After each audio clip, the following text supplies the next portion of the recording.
Hello, everyone, and welcome to Geeky Geezers. I'm your host, Agent Boomer. This is my co-host, PaPa Pacelli. Also, Agent, thank you very much. You had some nice cake yesterday, is that correct? Today, yeah. Had some cake? Oh, cake today, that's right. Yeah, yeah, Okay. yeah. Oh, my goodness. I'm hearing What? myself. I hate it when I hear myself. I have the YouTube playing live to see if I turn into white dots at any point. So, yeah, Oh, yeah, there you that's go. but you gotta mute that, yeah. Yeah, because then I hear myself and it freaks me out. Okay, did you have ice cream with the cake? No, that probably would have been a good idea. Oh, You I don't didn't have think of to. that. You don't have to. It's Yeah, yeah, optional. yeah. That's true. Tall glass of milk works too. I'm just saying. Okay, or some coffee. Coffee's always good. Coffee is always a good thing. That's true. Matt and Nui, hello. Yep. First, Have a good man. have a great show, geezers. Kirstie Alley was a beautiful soul, and Joe Janor Mm-hmm. helped make learning fun. Rest in peace. Yes, we'll be getting to that. Auditor Dread, welcome. Good evening, gentlemen. Netter's Network, I get a hi, sweetie. Thank you so Isn't much, she Netter, and great? happy birthday. Happy birthday, Netter. Love you too. All right. I got a hello, love of my life. Let me see here. Deleted scenes. You are the Deleted best, man. scenes. Yes, the best French. We have to have deleted scenes on sometime. If there's ever a story you Yeah. want to comment on deleted scenes, let me know. We can have you Yeah, hop yeah. on. But yeah, it's kind of a slow news week. I mean, not totally slow, but Well, certainly a lot to talk about. Maybe we even get into some of the speculation. We were just in the green room and we were talking about some of the industry gossip going on around some of these news articles. And I was telling Boomer, I said, I don't have articles that I could refer to. It's really just gossip. But maybe we get into that. Maybe that's some of the kind of speculation you want to hear. We'll see. have some virtual cake to help me. Now I want cake. Well, there's no calories in virtual cake, so there's that. It was funny. There was some anime where, like the protagonists, they were playing one of those online role playing games, right? And in the Sure. online role playing, you put the virtual reality helmet on, and everything feels real, and you get to eat cake at a restaurant in the online virtual reality universe, and it's no calories, but it makes you feel like you're eating the real cake for the real thing. Isn't that neat, huh? I Could don't know. you? I'm afraid of that. I think they're working on trying to make something like that really happen, and I don't know. I think all this virtual stuff is going to just destroy the world. It really Could you is. imagine like having like a plug in your brain, and then like you could eat all the cake you want, just gorge yourself, and No, Zuckerberg will only you had charge me you at half plug price. into your brain. I'm no. I There is no way that is going to be happening. A little incision. Come on, you put the plug in. You're good to Yeah, go. no. The past 3 years have pretty much determined for me that I can't trust anybody to be inserting anything into my Listen, body. listen. Maybe you're expressing some of the wrong opinions online, or you need some re-education. Just download the update in your virtual world, and you'll be thinking like we need you to think, right? What do you think of Yeah, that? I think you're keyed into exactly the problem. Yeah. Anyway, it is December 11th, I swear, I thought you were going 2022. to say it is dystopia now. Everything's fine. You can check out a great stream on Troy's channel. We did on Friday night. I was talking a little bit about the hurricane, and we had a special guest, Katie Nicolai. Am I saying her name right? Nicolau, Yes, Nicolau, Nicolau. yeah. My mistake. Very lovely young Three-time woman. Emmy Award winning Yes. meteorologist Katie Nicolau. Yes. And she's a geek, and she's also reports on the weather too. And she's also a TikTok star. Apparently, she did the icicle TikTok. Oh, my stomach's already not feeling good. I don't want to think about that TikTok. But Maybe it an was ice funny. cube might help you, though, huh? Maybe an ice cube in the mouth, huh? Yeah, just not an icicle. Some shaved ice. I don't know. Uh, Now introducing the I mind. I'm telling you, I know, right? you could think the right thoughts. You could think the perfect thoughts. I mean, And they'll yeah, charge you for the privilege. I really don't want See, anyone. in order Orwell's world, it was all just you have to do it. But in our thing, they'd still charge you for it. I'll tell you what, though, there was a time, and I think we've already done. If we didn't do a good old days about it, I know that we did a Culture Fortress talking about the $6 Million Man, and the whole concept of the cyborg. There's something in that, especially now as we're getting to the point where we're starting to really understand what causes us to reject limbs and stuff like that and whatnot. And we are starting to see some truly bionic kind of things like the cochlear implant for people that are deaf and certain sorts of implants helping the blind to, I'm going to say see, but we're not really at that point yet. More like a Geordie LaForge sort of see? Maybe less than that. Right now, it's going from not being able to see anything to maybe seeing some light and shadow. But I guess that's something. But I was just thinking, if you could get to the point where, because of the way camera technology is getting, right? The image feeds into the brain, so the brain. If you could find a way to feed it directly into the visual cortex, you really could get to that Geordie LaForge kind of thing where you could not only see like higher than high definition visuals, right? Mm-hmm. You could see into the infrared, ultraviolet, like RoboCop in that one scene movie when he's trying to save the mayor. Yeah. And honestly, with some of the other, like what do you call it, like the augmented cameras where you can see through walls and stuff like that. It's not the same as X-ray vision, but kinda. It's like, maybe there's some cool telephoto lens type things in the eyes. Maybe it's possible. Where are we with making a real live RoboCop? I don't know. Way too close, I'm afraid. Really way too close. What about iScream? Oh, funny, because I instead of iPhone. Hey, you know what? Remember RoboCop, how it was either RoboCop or was that 209, and that 209 didn't work right? Yeah. That's one of my favorite movies. It might be my favorite superhero movie, though. There people are. It's not a superhero movie because it's not based on an existing superhero. Yeah, but I still consider it a superhero movie. Yeah, how is that not a superhero? How is RoboCop? He's got superpowers. He's a hero, and he's going after these horrible villains. How is he any less a superhero than, say, Cyborg in DC, right? Same thing. Or Steel, or any other cybernetic Iron Man superhero character. Well, Iron Man's he's in a hard suit. He's in a hard suit. No, that's a good point. He's got that heart implant and everything. And so all the stuff is added onto that, but that's still, his heart thing powers it. So I guess in some ways Iron Man is a cyborg. I didn't even think about that. Yeah. So there you go. All right. But anyway, we figured we'd reminisce tonight about something that was probably near and dear in our childhoods. Yeah, and I'll tell you, that was a different age, right? Because there are so many things. I feel like our generation, and I'm sorry to any of you younger people out there, but your education is lacking. As I look at the world around me and the generations coming up, the pure ignorance that I see out there, I realize what a good education we had. And it wasn't just in our schools. There was a great deal of good educational material in our popular culture. And one of those things that was just a perfect flash in the pan at the time was Schoolhouse Rock. Schoolhouse Rock. These were these little shorts that would play on Saturday morning, so you'd watch your cartoons, but then you'd get a little animated short cartoon, and it was something put to song, and it would either be a song about how the government works, be a song about how math works, how the English language works. That's an important one, So it was from 1973 to 1985, right? Mm-hmm. And yeah, let me kind of set that stage for you. So you'd be watching we've talked about Saturday morning cartoons. That's another thing we got to back up and kind of explain. That Saturday mornings, they didn't have whole channel. This was before cable TV. This was only network television.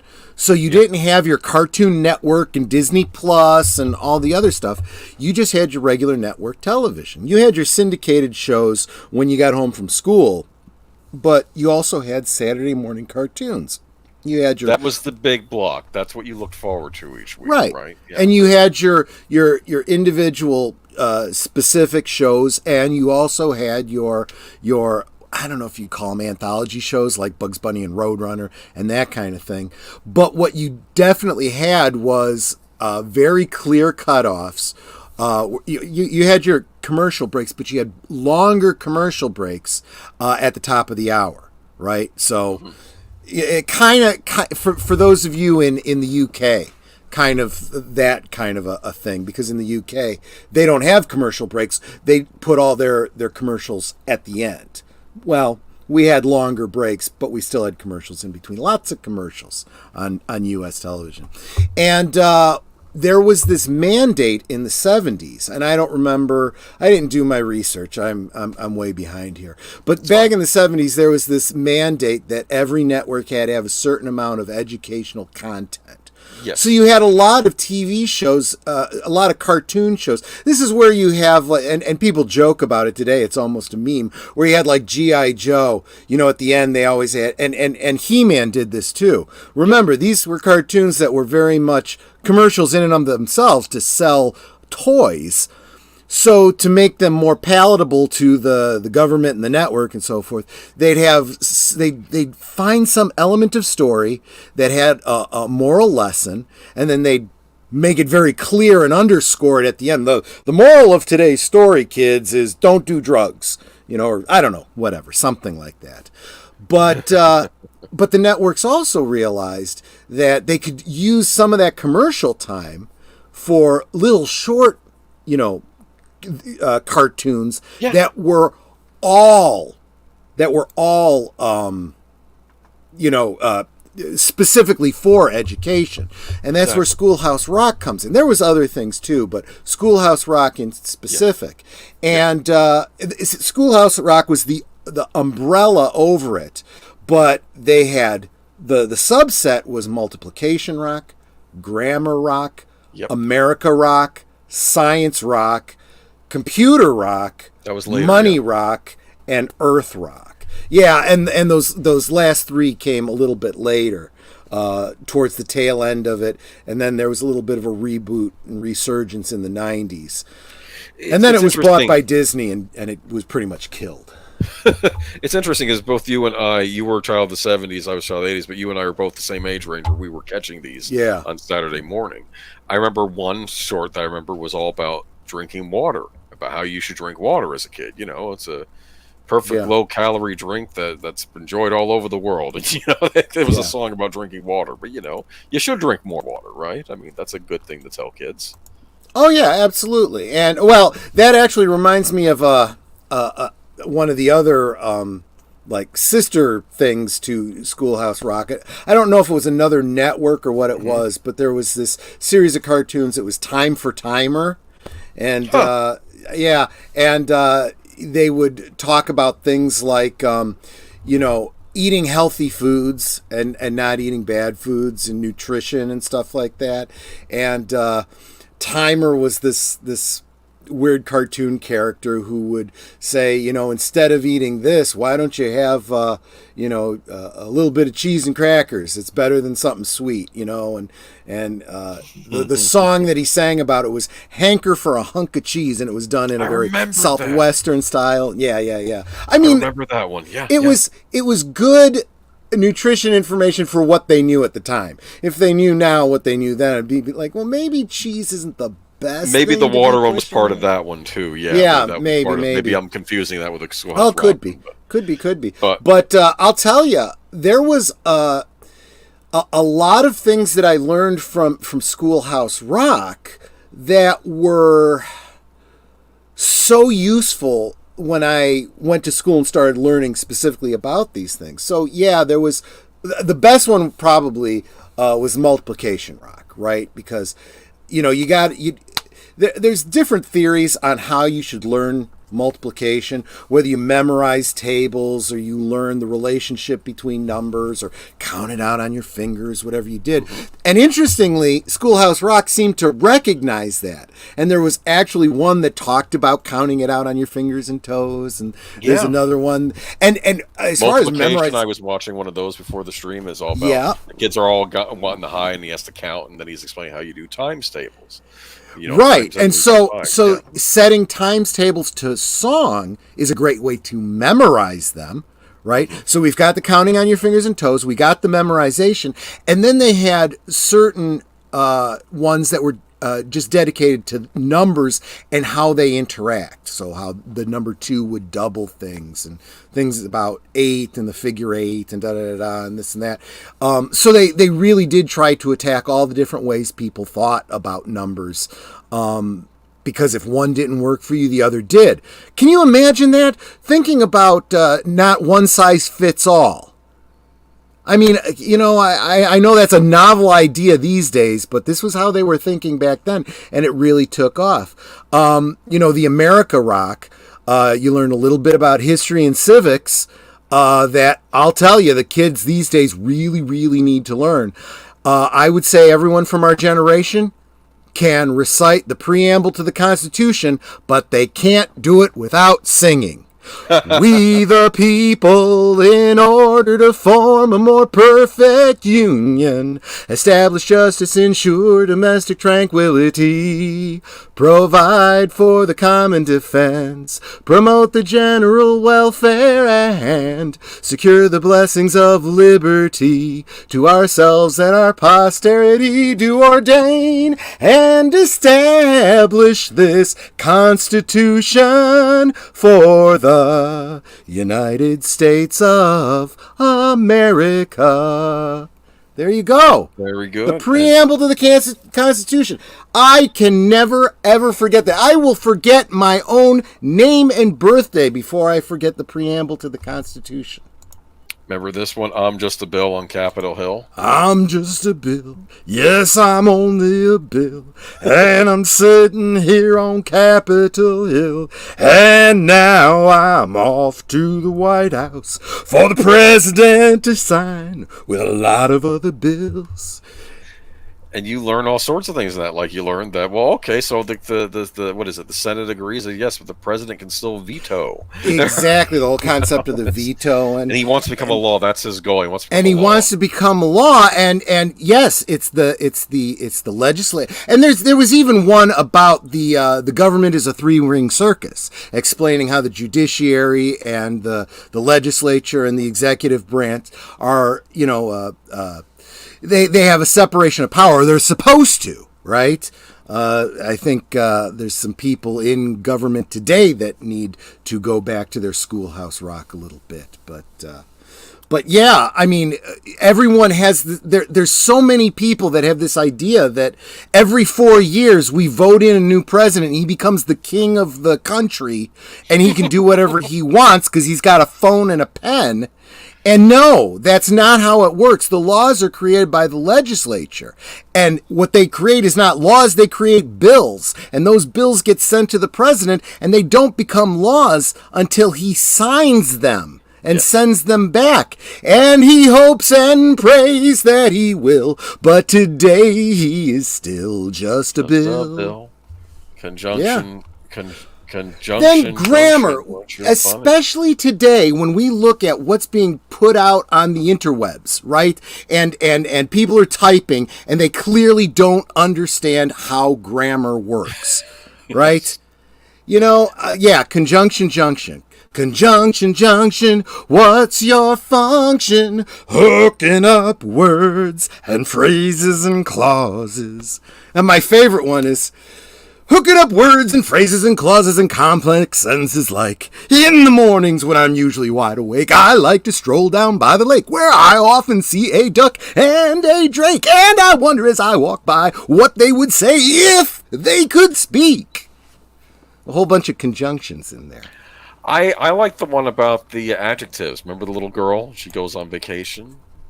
And she's like, well, and she has to put out these adjectives so she can tell her friends about her vacation and, in the forest and, seeing the park ranger and all that. Yeah. It was a great, big, ugly bear. Yeah, I remember that one. Yeah. Oh, that's a good one. That's a good And the one. turtles singing it too. They're very like 70s era, like groovy, like the whole like Planet Loose. Well, and you bring up adjectives. Then you know the difference between your adjectives and your adverbs. Lolly, lolly, lolly, get your adverbs here. Lolly, lolly, lolly, get your adverbs here. Yeah, exactly. Do you remember the one about Verb, and Verb was a superhero, and they're saying Verb? That's what's happening. Yes, I absolutely do. I was kind of, looking back on that, I'm a little creeped out by how much the superhero looked like Bill Cosby. That doesn't age very well. I imagine during that era you had the Fat Albert show, so that was probably all the same. Remember That's true. That's very true. That's another one. Fat Albert was another one. Every cartoon ended on some sort of moral lesson or something like that. Yeah. We need someone to do a block of 70s Saturday morning cartoons, and just so we could watch some of these old stuff. I know, right? Throw some Schoolhouse Rock in there, and just Well, again, what do I always say? Own physical media. I do have all of the whole collection of Schoolhouse Rock on DVD. Yeah, Disney did put it on a DVD back in the late 90s, I believe it was. Yes, they put it out on DVD, and I remember I think I got mine for free because that was back when you could buy 3 Disney DVDs and you can select from this thing, and it was like Schoolhouse Rock was one of the free DVDs. Oh, interjections, yeah. Oh my gosh, that was a good one. And honestly, I miss that. I really do. And at this point, pointing out things like, seeing someone say something stupid on the internet and saying the president doesn't make the laws. That's not how it works. Maybe you should go back to Schoolhouse Rock, and realizing I don't really have much hope for the future generations because I don't think they understand. But yeah, Auto Joe says, "I'm a child of the '90s. We were all about Dare, fruit snacks, Ninja Turtles, Power Rangers, and Tamagotchi." I'm surprised the Ninja Turtles were still popular. Give everyone a copy of Schoolhouse Rock when they start school. Yeah, give everyone a copy of Schoolhouse Rock when they start school. They should allow teachers to show that in the classroom. Disney should just I would not be surprised if there aren't some teachers that do that. Yeah. I mean, that absolutely. I don't see why not. In fact, I remember in the 80s, maybe late 70s, but early 80s, they were starting to get VTRs into the classrooms, and we would have things to watch and whatnot. Now, got to keep in mind too, I went to a Catholic grade school, so one of the things we did watch was during religion class. Once a week, we would watch Davy and Goliath, the claymation Christian. That's surprising because I believe that was a Lutheran produced production. It was, okay. But there wasn't anything particularly. It was a universal Christian. It pretty much was. There wasn't anything that was, like against the doctrine of the Catholic Church or anything like that. Just telling basic morals that were from the Bible, I'm sure. And this was another example where the teachers had the autonomy to say, yeah, this is good or no, it isn't. And I got to say, the nuns in the Catholic school, they really understood things, right? Mm-hmm. So when it came to religion, at least the younger nuns, they really understood the doctrines they were teaching. And so if they looked at Davy and Goliath, they'd be like, yeah, this is good. We can go with this one, But some of the older nuns, maybe not so much. You'd ask them a complex theological question, and they'd be like, "This is just our faith. Just you got to accept it." No, that's you need an answer, not just that. Just list. Don't. I'm getting off on a tangent here, but I do have to share this. I remember that I got some of those kinds of answers from the nuns, which really bothered me, and my mother was the type to push me to don't just take an answer that doesn't answer your question. Keep trying to get the answer. If you can't get it from one person, go to another. She said, go talk to the priest. And I remember going to talk to a priest one time about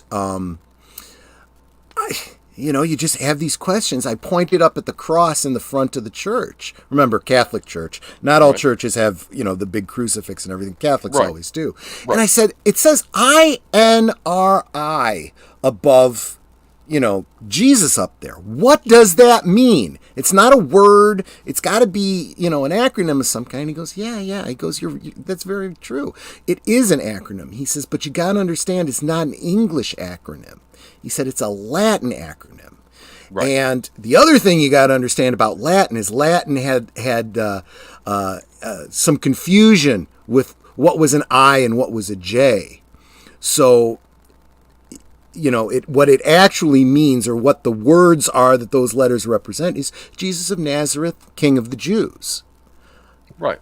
And I'm like, that's brilliant. Why could no one answer this question for me? He goes, you have to understand, I spent years and years in school learning about theology. So, Sometimes finding answers things are hard. Like, it took me a while to figure out how the whole HDTV thing worked. Back when they were... Oh, damn, I can't even figure out how to send a picture to my cousin. My wife has to show me. Yeah, it's getting... But you don't stop until you get your answer, right? Anyway. It's interesting you bring up David and Goliath, though, because it's funny, because, like, I remember in Mad Magazine they were saying, what's this a picture from? And it's like a cartoon something, and it's like, is that I think some of the answers were Saturday morning cartoon, Sunday morning education or religious cartoon, and I think there's a third choice, and I think it turned out to be none of the above or something, but it's like you're trying to figure out what this cartoon, and I thought that was funny, because it's right, on Sunday morning you would get more of the religious type cartoons, right? Or like David and Goliath, or like lessons learning instead of being the cool stuff. I remember UPN was putting on some actual cartoons on Sunday morning. I was excited. Like, they had like Techno Man, which was an anime. But picture pages, what is that? Yeah, that sounds familiar, but I'm drawing a blank on that. I remember One to Grow On. Do you remember One to Grow On? That might have been more of an 80s thing.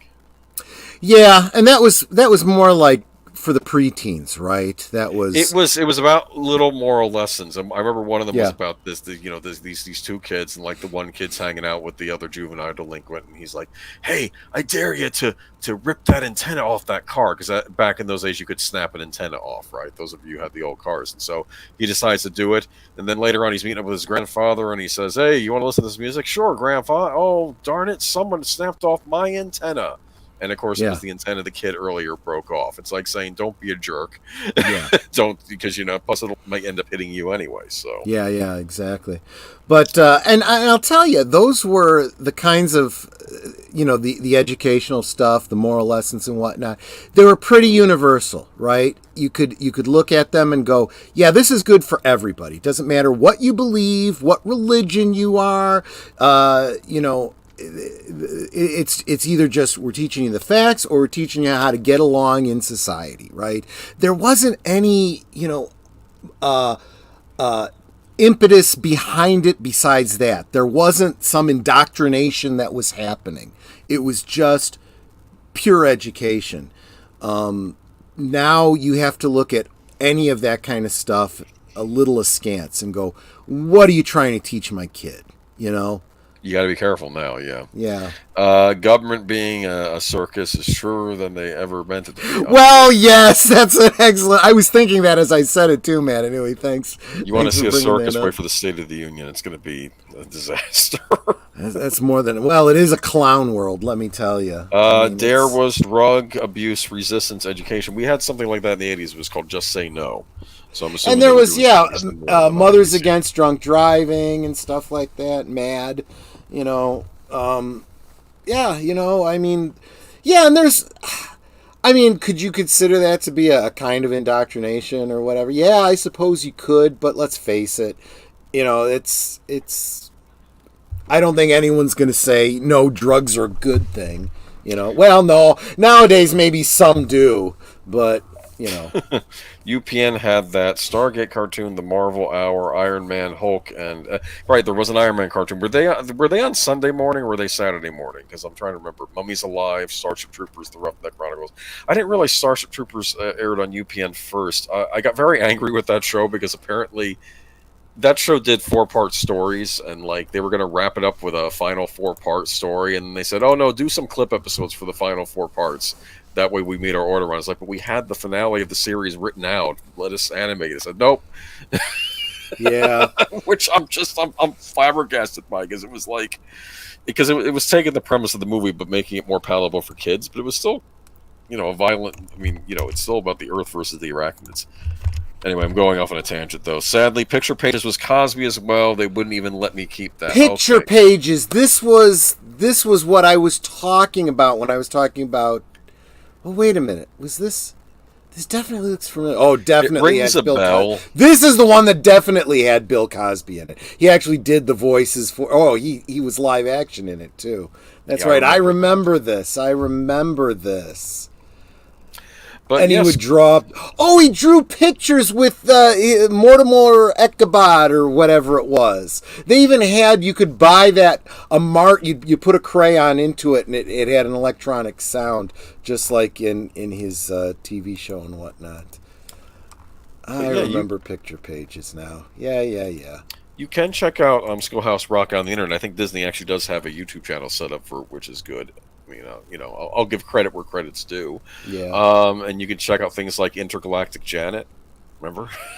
Yeah, that one got my. I know, but it was perfect down for your stream with Janet from Another Planet. It's like, you know what? Screw you, Disney. I just screw Disney. But yes, let's say hi to Kyle Cullen, who is absolutely one of the most encouraging people in the comments section on videos. Let me tell you that.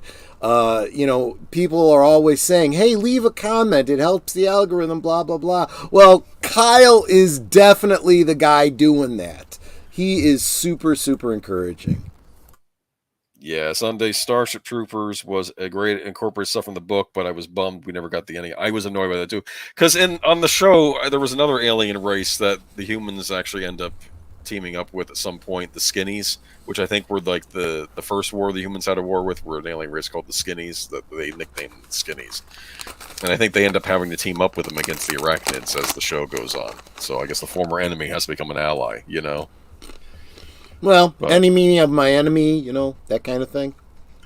I remember a line, because I guess the bugs on that show, they were taking, like the Invasion of the Body Snatchers things, like they were actually able to infest like a human host or a skinny host and basically take it over. And there was a scene in one episode where one of the skinnies that was taken over by the bug says, I find the idea of sucking out a creature's brain to get knowledge crude. And then he says, crude but effective. Because remember in the movies, Star Troopers movie, when the brain gets sucked out, so that's how the bugs would get information from people. They would just suck the brain out. Yeah. Yeah, but getting back to Schoolhouse Rock, though, we have some sad news.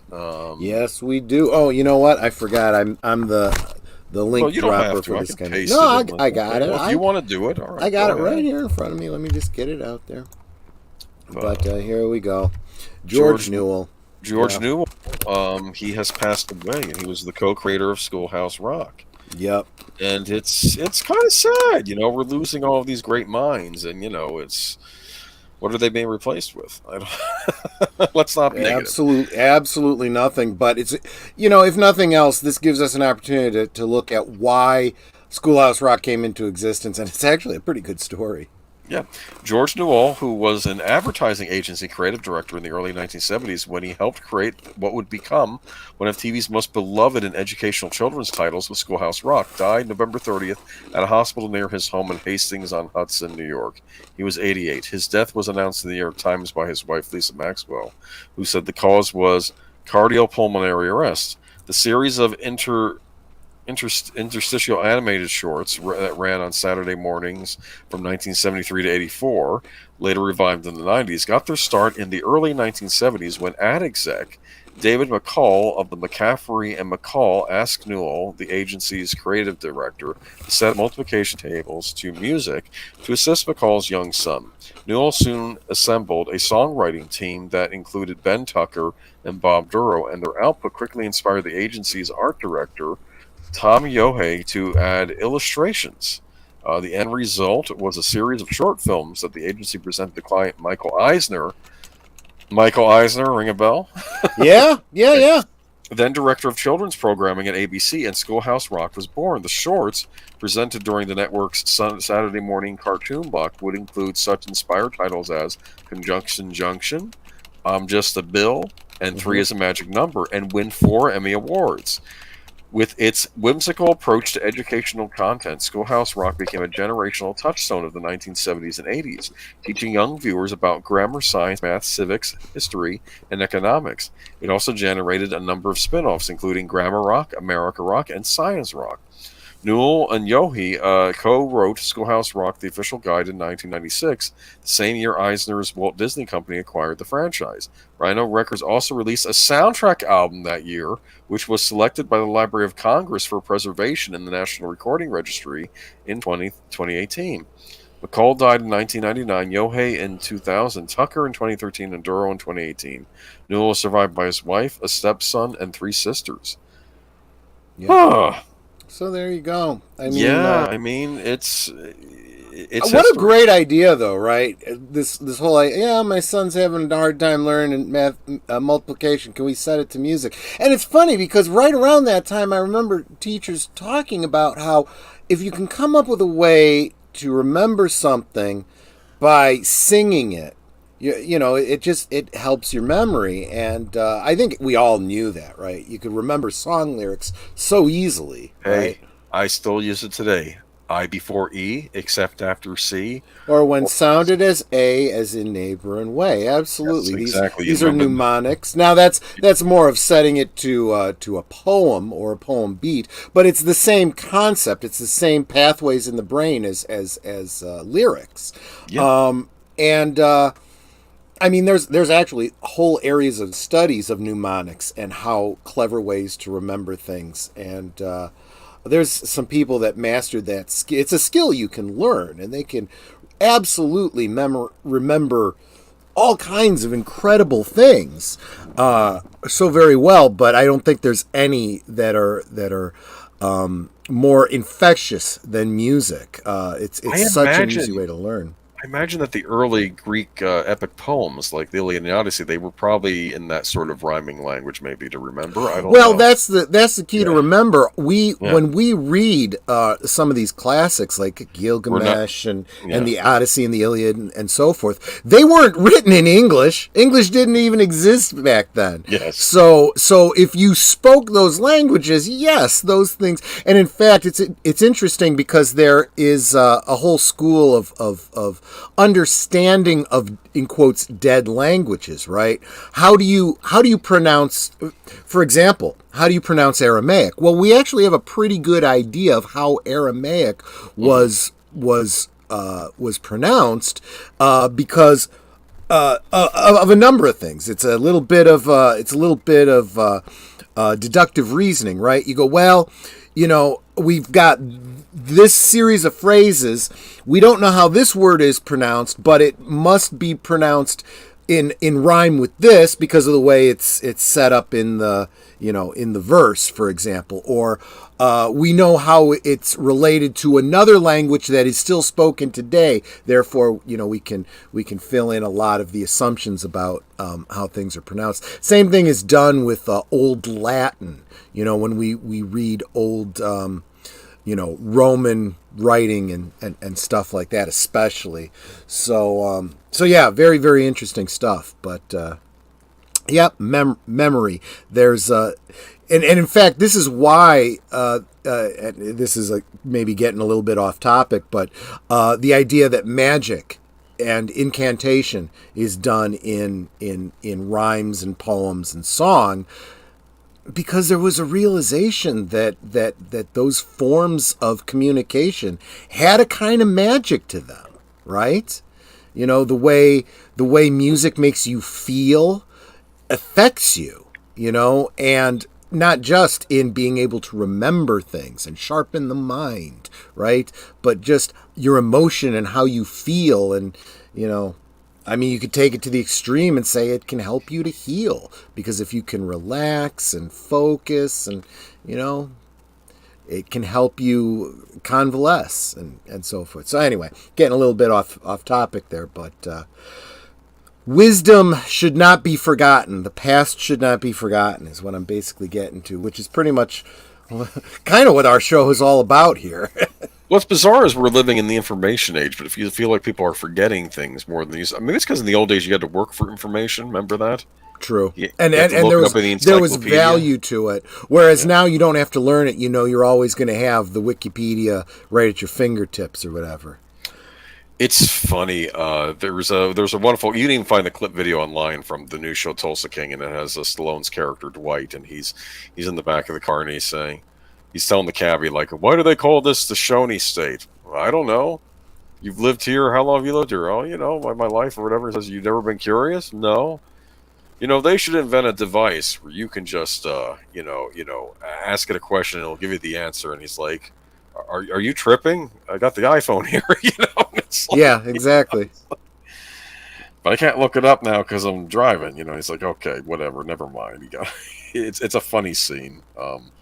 But he's kind of out of touch because he was in prison for 25 years. So it's not just about him being a New Yorker and Tulsa. It's also the fact that he's been out of sync with society for 25 years. So he doesn't know about smartphones. And probably that's the early days of the internet when he got sent away, right? That's Exactly.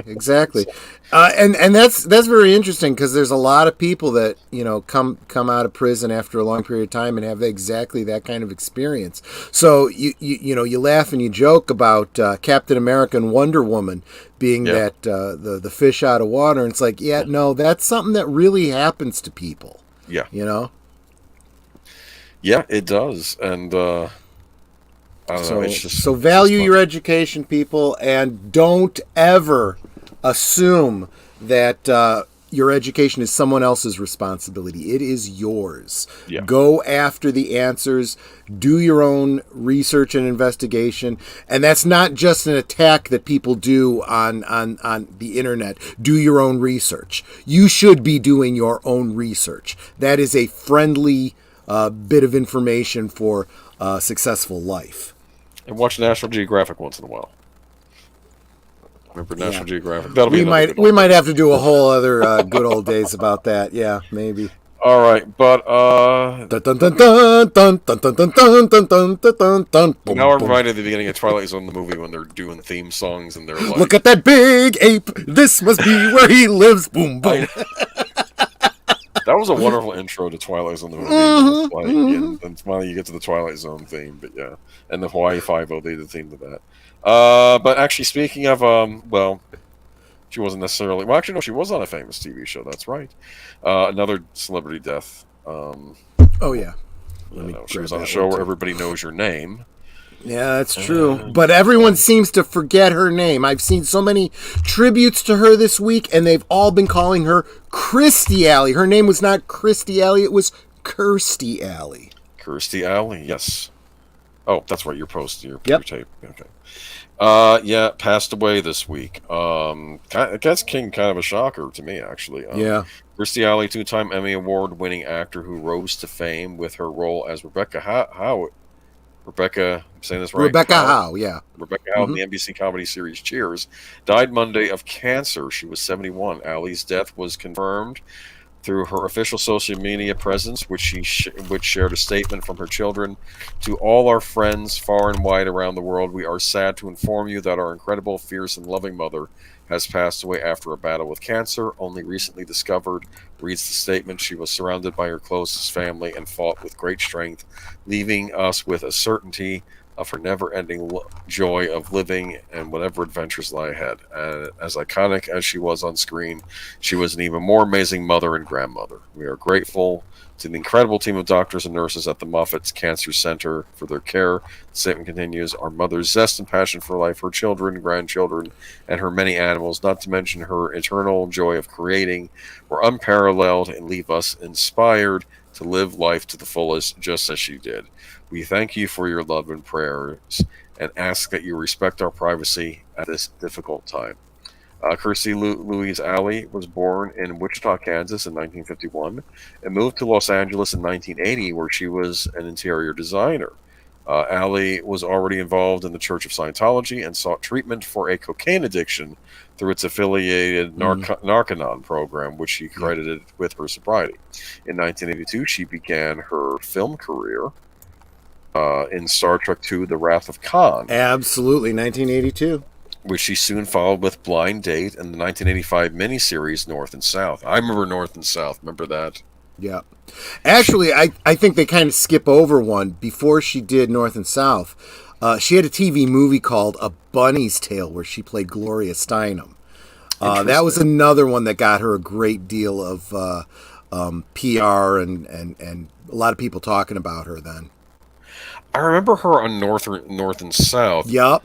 She was an abolitionist, but she was also a fanatic. Remember? Yep. Mm-hmm. And what I find interesting is that you could have stories set in made in the 80s where you would have someone who they're on the right side of an issue, but the way they're going about trying to solve the issue is wrong. Yep. And there was nuance back then about that sort of thing. But anyway, 2 years later, she played opposite Mark Harmon and Carl Reiner's hit comedy Summer School. Remember Summer School? I do remember Summer School. I love that movie. Or Dave and Chainsaw. Remember that? They showed the Texas Chainsaw Massacre in class. Remember that was their presentation. It was that year when Alley replaced Shelley Long in NBC's Cheers, which was among the top comedies on television. In 1991, when she won the lead actress Emmy for the role, she delivered a famously bawdy speech when she thanked her husband, the actor Parker Stevenson. "I'd like to thank my husband Parker, the man who has given me the big one for the last 8 years." Oh, man. Her second Emmy was for the 1994 television movie David's Mother, in which she played the parent of a teenager with autism. Alley's career heights also included NBC's Veronica's Closet, 1997-2000, Yep. the Meta 2005 Showtime comedy Fat Actress, and co-starring with John Travolta in the 3 Look Who's Talking movies, a trilogy that kicked off in 1989 and were huge. Remember those Look Who's? That's where the baby would talk. Bruce Willis did the voice of the baby. Yep, exactly. And then later yes. on they did like dogs talking or something like that. What? Yeah, it was like Look Who's Talking Fail. again. Look Who's or Talking something Now. Like Probably. Yeah, Look whatever. Who's Talking Now. And that's what it was. Yeah. A cockatoo and just nonsense. Okay, I don't know. Okay. Alley served as a spokesperson for Jenny Craig's weight loss system, then parted ways and started her own company, Organic Liaisons. She later returned to Jenny Craig, which acquired her company. Over the past few years, Alley became active and sometimes combative on social media. She tweeted her support for Donald Trump's presidential campaign, then withdrew her endorsement, then said she had voted for him. Yep. Though she often sparred with people over politics, she was also responsible for some examples of nonpartisan deadpan humor that became social media classics, like her response to physicist Stephen Hawking's death. "You had a good go at it. Thanks for your input." I know. I'm sorry. She works steadily. That's good. This is so bad. She worked steadily always. Alley came in second on Dancing with the Stars in 2011, and in 2013 she had a self-titled TV land sitcom called Kirstie that was canceled after one season. She was on season 2 of Scream Queens in 2016, and earlier this year she appeared in season 7 of The Masked Singer as Baby Mammoth. She was survived by a son, William True Stevenson, a daughter, Lily Price Stevenson, and a grandson. Well, she had quite a career. So yeah, absolutely. She never really quite fell off. She was always doing stuff, so I give her points for that. Yeah, I mean, every time you thought, she'd like become obscure, she would find some way to come back. And honestly, I think most people, if they're truly honest in the entertainment industry, would say that is real success. That is not an easy thing to do. They filmed both North and South miniseries not far from where I live. Oh, interesting. I remember watching North and South. Patrick Swayze and was Jonathan Frakes wasn't the other guy, but Jonathan Frakes was in it, right? As I recall. You're tasking my memory here. He was a member of the Northern family. Like it was about a Southerner that becomes friends with a Northerner, then they on opposite sides because of the Civil War. And there's an interesting scene where. The Northerner was saying, how the North is so much better. We don't have slavery up here in the North. And then he's saying, what do you call that? And you see how the recent immigrants are being abused in the factories, And that is so true because there are people that, are talking about that even today. People of Irish descent are like, it wasn't slavery officially, but, that was slavery. And I'm telling you, that slavery still exists today. with people that are undocumented immigrants. They call them today. Yeah. Yeah. Well, let's be blunt here. Yeah. But hello, folks. Hello, Horizon Talker. Welcome to the stream. Yes, Jonathan Frakes was in the movie Pre-TNG. That's right. I remember him. He was in the North and South series. But yeah, I'm sorry to hear that Kirstie Alley goes. I have to watch Scream Queens someday. I heard that was good. I think it's about former. Yeah. I think it's like a slasher series, but it has former slasher actresses in it, which always struck me as interesting. So maybe I got to give it a look someday. But... all right. I guess we got to move on to the news. I mean, we just did the news, but now the now let's get into some interesting Warner Discovery. Yeah, let's get into this. I like you before the stream, if you don't mind me quoting you. Said I'm getting too old for this shit or something. This crap. It's like really. It's not so fun being a quote unquote geek these days, right? Geek culture, because it's been manhandled. But maybe things are looking up. We'll see. I was telling Boomer specifically about this DC stuff. Look for it to get worse before it gets better. We have to do a lot of speculating about what's coming in the future, but in the short term, we're going to be getting some of the stuff we were questioning whether or not it was going to happen or not. You'll now be able to see The Flash 1 week sooner, and it'll be going head-to-head with Pixar's latest. Surprise, close observers of the film industry have spent much of the past year wondering what Warner Brothers could do about The Flash. The DC film has been a public relations headache for the studio due to star Ezra Miller's increasingly erratic public behavior. Over the past several years, the actor has been under scrutiny for choking a woman in Iceland, being accused of... well, I know YouTube don't like this word, but I'll say it anyway. Grooming children, faced multiple arrests for assault, burglary, and reportedly housed a mother and 3 young children on an unlicensed cannabis farm, despite protests from their father. All of that led to speculation that it might be impossible for Warner Brothers to even release The Flash, which has already been completed, let alone work with Miller on more projects. Warner Brothers executives reportedly paused future plans to make Miller in the DC universe, to include Miller in the DC universe earlier this year, and that still left the question about what to do with The Flash. According to a new report, the studio has begun to view the troubled film as more of an asset than a liability.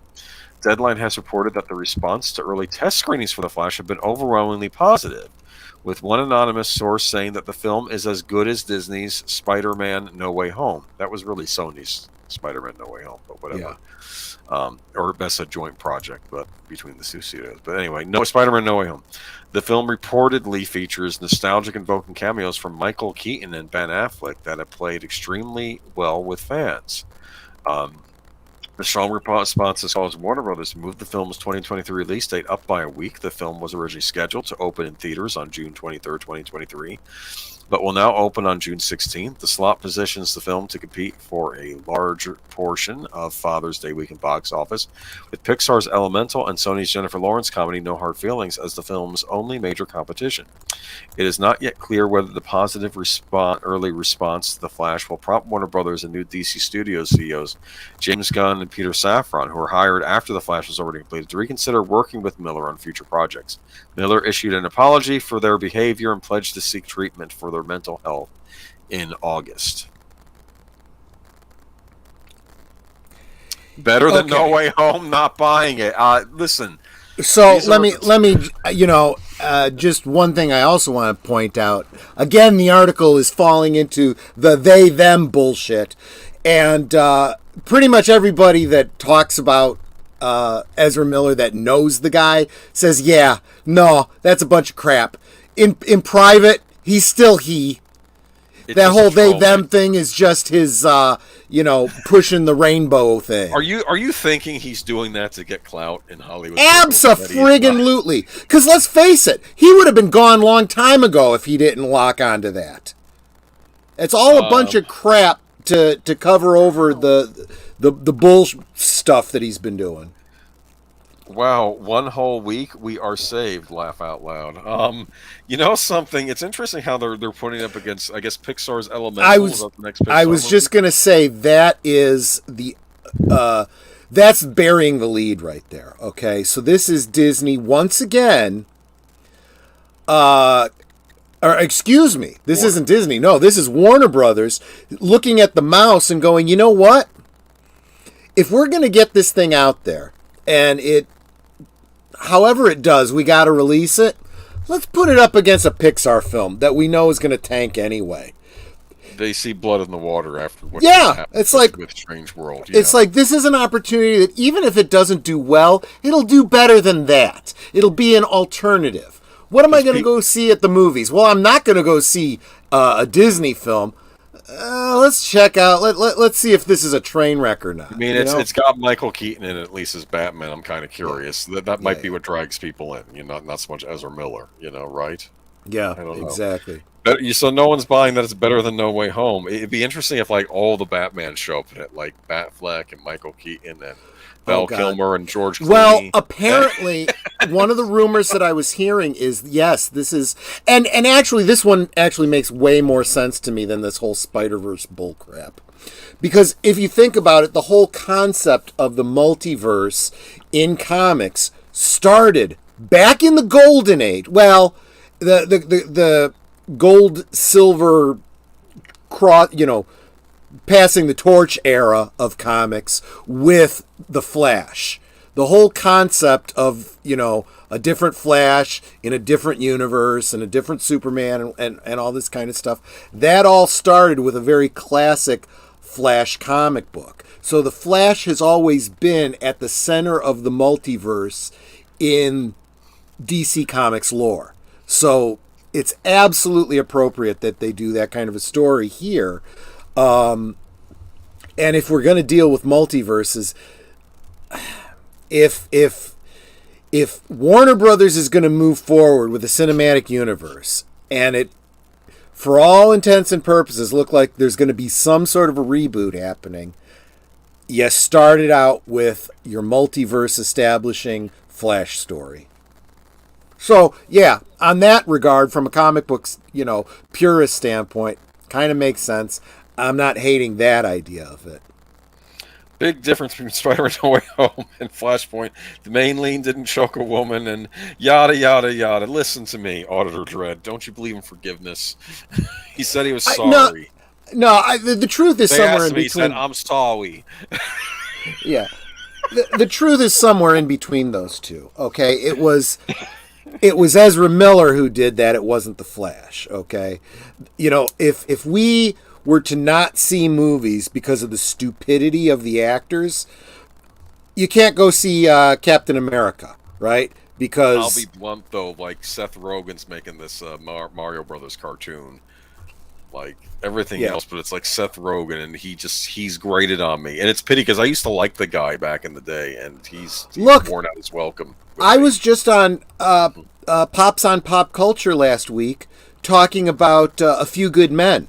One of the best films, honestly, in my generation.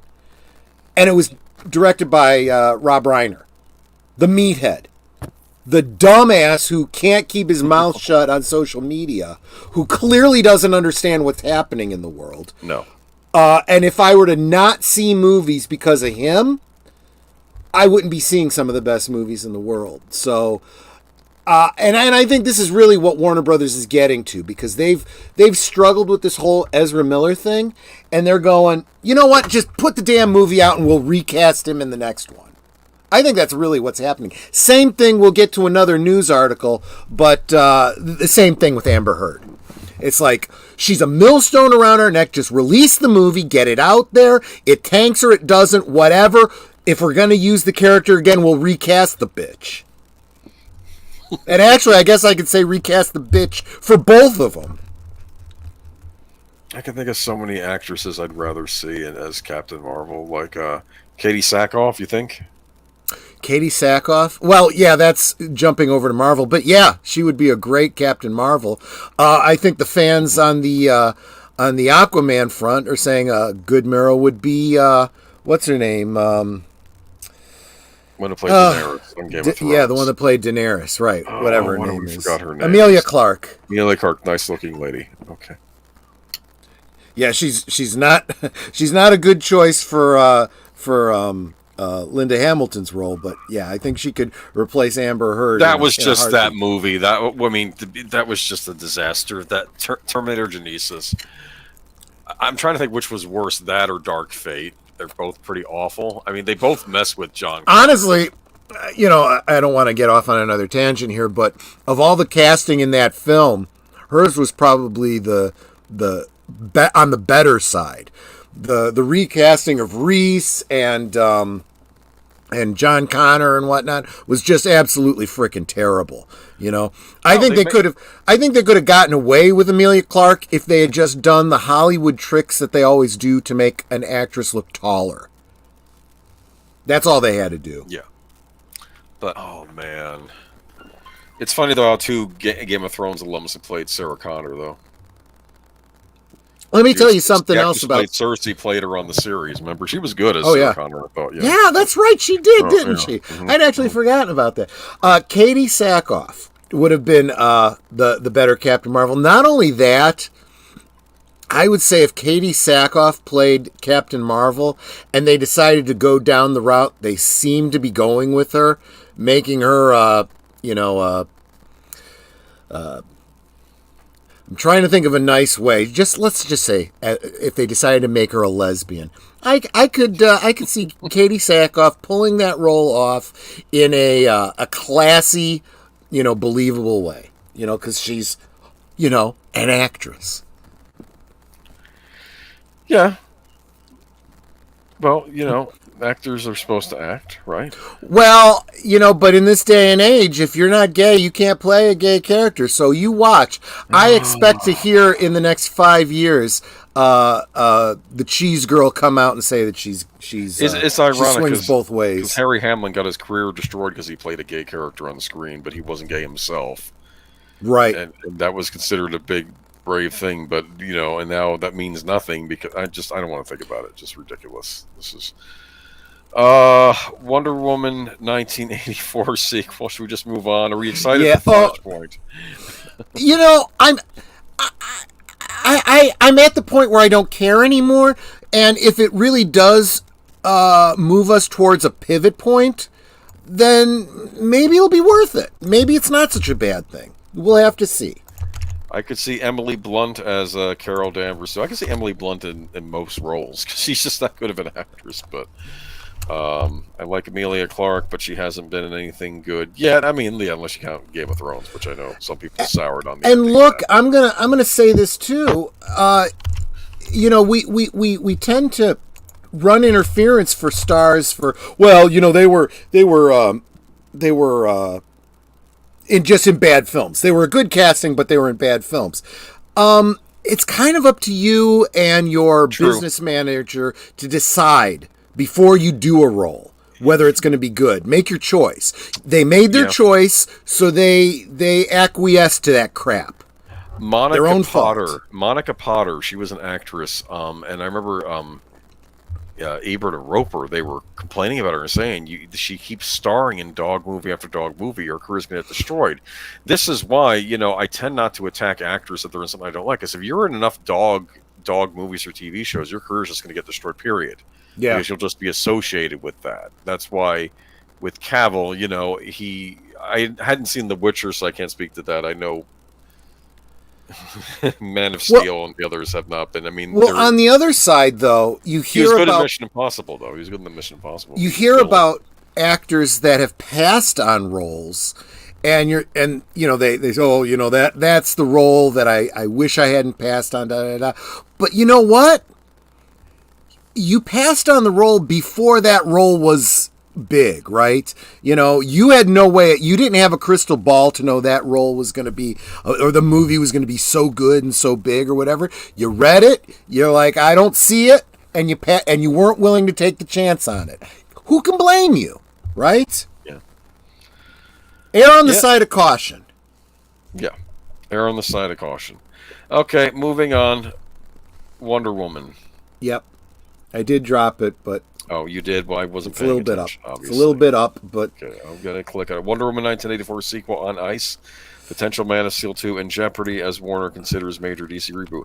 Why would Man of Steel 2 be in jeopardy? Isn't that just basically a Superman movie? You don't have to call it Man of Steel 2. You can call it something else. Call it Superman this is where the quest for more peace. this is where we get into. I think they're jumping to some unfounded conclusions. Let's get through the article, and then I'll break down my thoughts on it. Okay. Could DC be hitting the reboot button? A sequel to 2020's Wonder Woman 1984 from director Patty Jenkins is not moving forward at Warner Brothers as new DC Studios chiefs James Gunn and Peter Safran prepare to unveil their strategy next week for the future of DC adaptations to Warner Brothers Discovery CEO David Zaslav. They need to be unveiling it to me. so that we can bring it to you, right? Exactly. I have something to talk about next week because this is no news. Okay, no, I think we're going to be getting a lot this week too about I suspect, but we'll see. Just make something that entertains, Only Gunn and Safran know for sure that they'll be saying to Zaslav. But the presentation has the potential to mark a critical inflection point for the company, with the very real possibility that the cinematic universe created by filmmaker Zack Snyder would reach a definitive end following the premiere of Aquaman and the Lost Kingdom in December 2023. According to a studio insider, after Jenkins submitted a treatment for a third Wonder Woman, she was informed by studio leadership that it did not mesh with Gunn and Safran's emerging plans for the DC Universe, and the studio would not make the project. Curiously, on Monday, Wonder Woman star Gal Gadot posted on social media that she was so grateful for the opportunity to play such an incredible kind of character that she can't wait to share her next chapter with you, sparking widespread speculation as to what that next chapter would be. A representative for Warner Brothers declined to comment, and a representative for Jenkins did not respond to a request for comment. Man of Steel star Henry Cavill also recently teased that he was set to reprise his performance as Superman after his brief appearance in the post-credits scene of October's Black Adam opposite Dwayne Johnson. But now both Cavill and Johnson's future with DC is an open question, with a Hollywood Reporter story suggesting that the new DC Studios plan would kill any potential Man of Steel sequel, while the prospects of another installment of Black Adam have been harmed by shaky financial returns at the box office. At the heart of all of it is the deeply fraught history of what fans have dubbed the Snyderverse, the series of DC adaptations that first launched with 2013's Man of Steel and cast Cavill, Gadot, Aquaman star Jason Momoa, and the Flash star Ezra Miller as Earth's mightiest heroes. From the start, Snyder's morally gray and visually gritty approach proved divisive with DC fans and general audiences alike. Some loved it, others hated it, but while Snyder effectively exited the DC Universe after 2017's Justice League, only returning for 2021's recut Zack Snyder's Justice League after a relentless online campaign, most of the actors Snyder cast remain in their own individual franchises. Most of those post-Snyder movies were major financial successes, but the Snyderverse has also been dogged by scandals. Ray Fisher, who played Cyborg in both Justice League films, parted ways with Warner Brothers in 2021 after waging his own relentless online campaign alleging misconduct by previous studio leadership. And while The Flash is still scheduled to debut in June, Miller, who apologized in August to everyone that I have alarmed and upset with my past behavior after weathering a litany of misconduct and abuse allegations, is all but certain to be done with the character. There is still a chance that Cavill, Gadot, Momoa, and Johnson could return to the DC fold in one way or another. They're enormously popular stars with global appeal who all seem eager to suit up again. Only Gunn and Safran know for sure. However, whether they'll get the call. Interesting. Yeah. So yeah. I want to point out that when we share a source like this, you still have to read between the lines on this stuff, right? You can't, just because it's printed in some media outlet doesn't make it, verifiable fact. If the past 3 years haven't made that clear to you, I don't know how to communicate it to you. But they're doing exactly what we are doing. They're taking what they've heard, sometimes from primary sources, but even when they share, like, for example, what Gal Gadot said, right? You read what she said, and it was written very, very diplomatically. You could interpret it two different ways. She's looking forward to, a pivot that will allow her to continue to play Wonder Woman under Gunn, or she loved her time as Wonder Woman, but it's over with, and she's looking forward to the next chapter of her career, and what DC does with the character without her. You could read it either way, so we still don't know, right? The stuff about Cavill as Superman and Dwayne Johnson, yeah. What it really comes down to is Black Adam did not perform very well. It was, yeah. I mean, Dwayne Johnson's out there going, oh yeah, no, it definitely pulled a profit. Of course he's going to say that. He's going to spin it the best he can. Only DC, Warner Media knows whether they consider it profitable enough to continue. If it had been knocked out of the park, clearly, a runaway hit, if it had been a Top Gun Maverick level success, then no doubt he'd be coming back. And Henry Cavill was in like Flynn. That didn't happen. So now the question, if I was Zaslav, and if I was, the people making these decisions at Warner, I'd be looking to the next Shazam movie. How does that do? If it does lukewarm reception, then I say, you know what? We just wash our hands of all of this crap and completely reboot.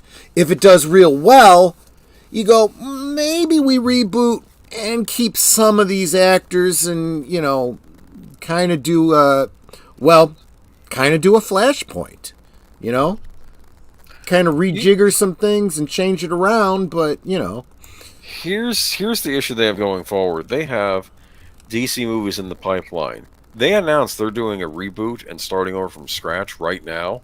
Those movies, the interest in those are going to crash, aren't they? It's like, why am I going to see this thing in a failed thing, unless they try to wrap up this DC universe?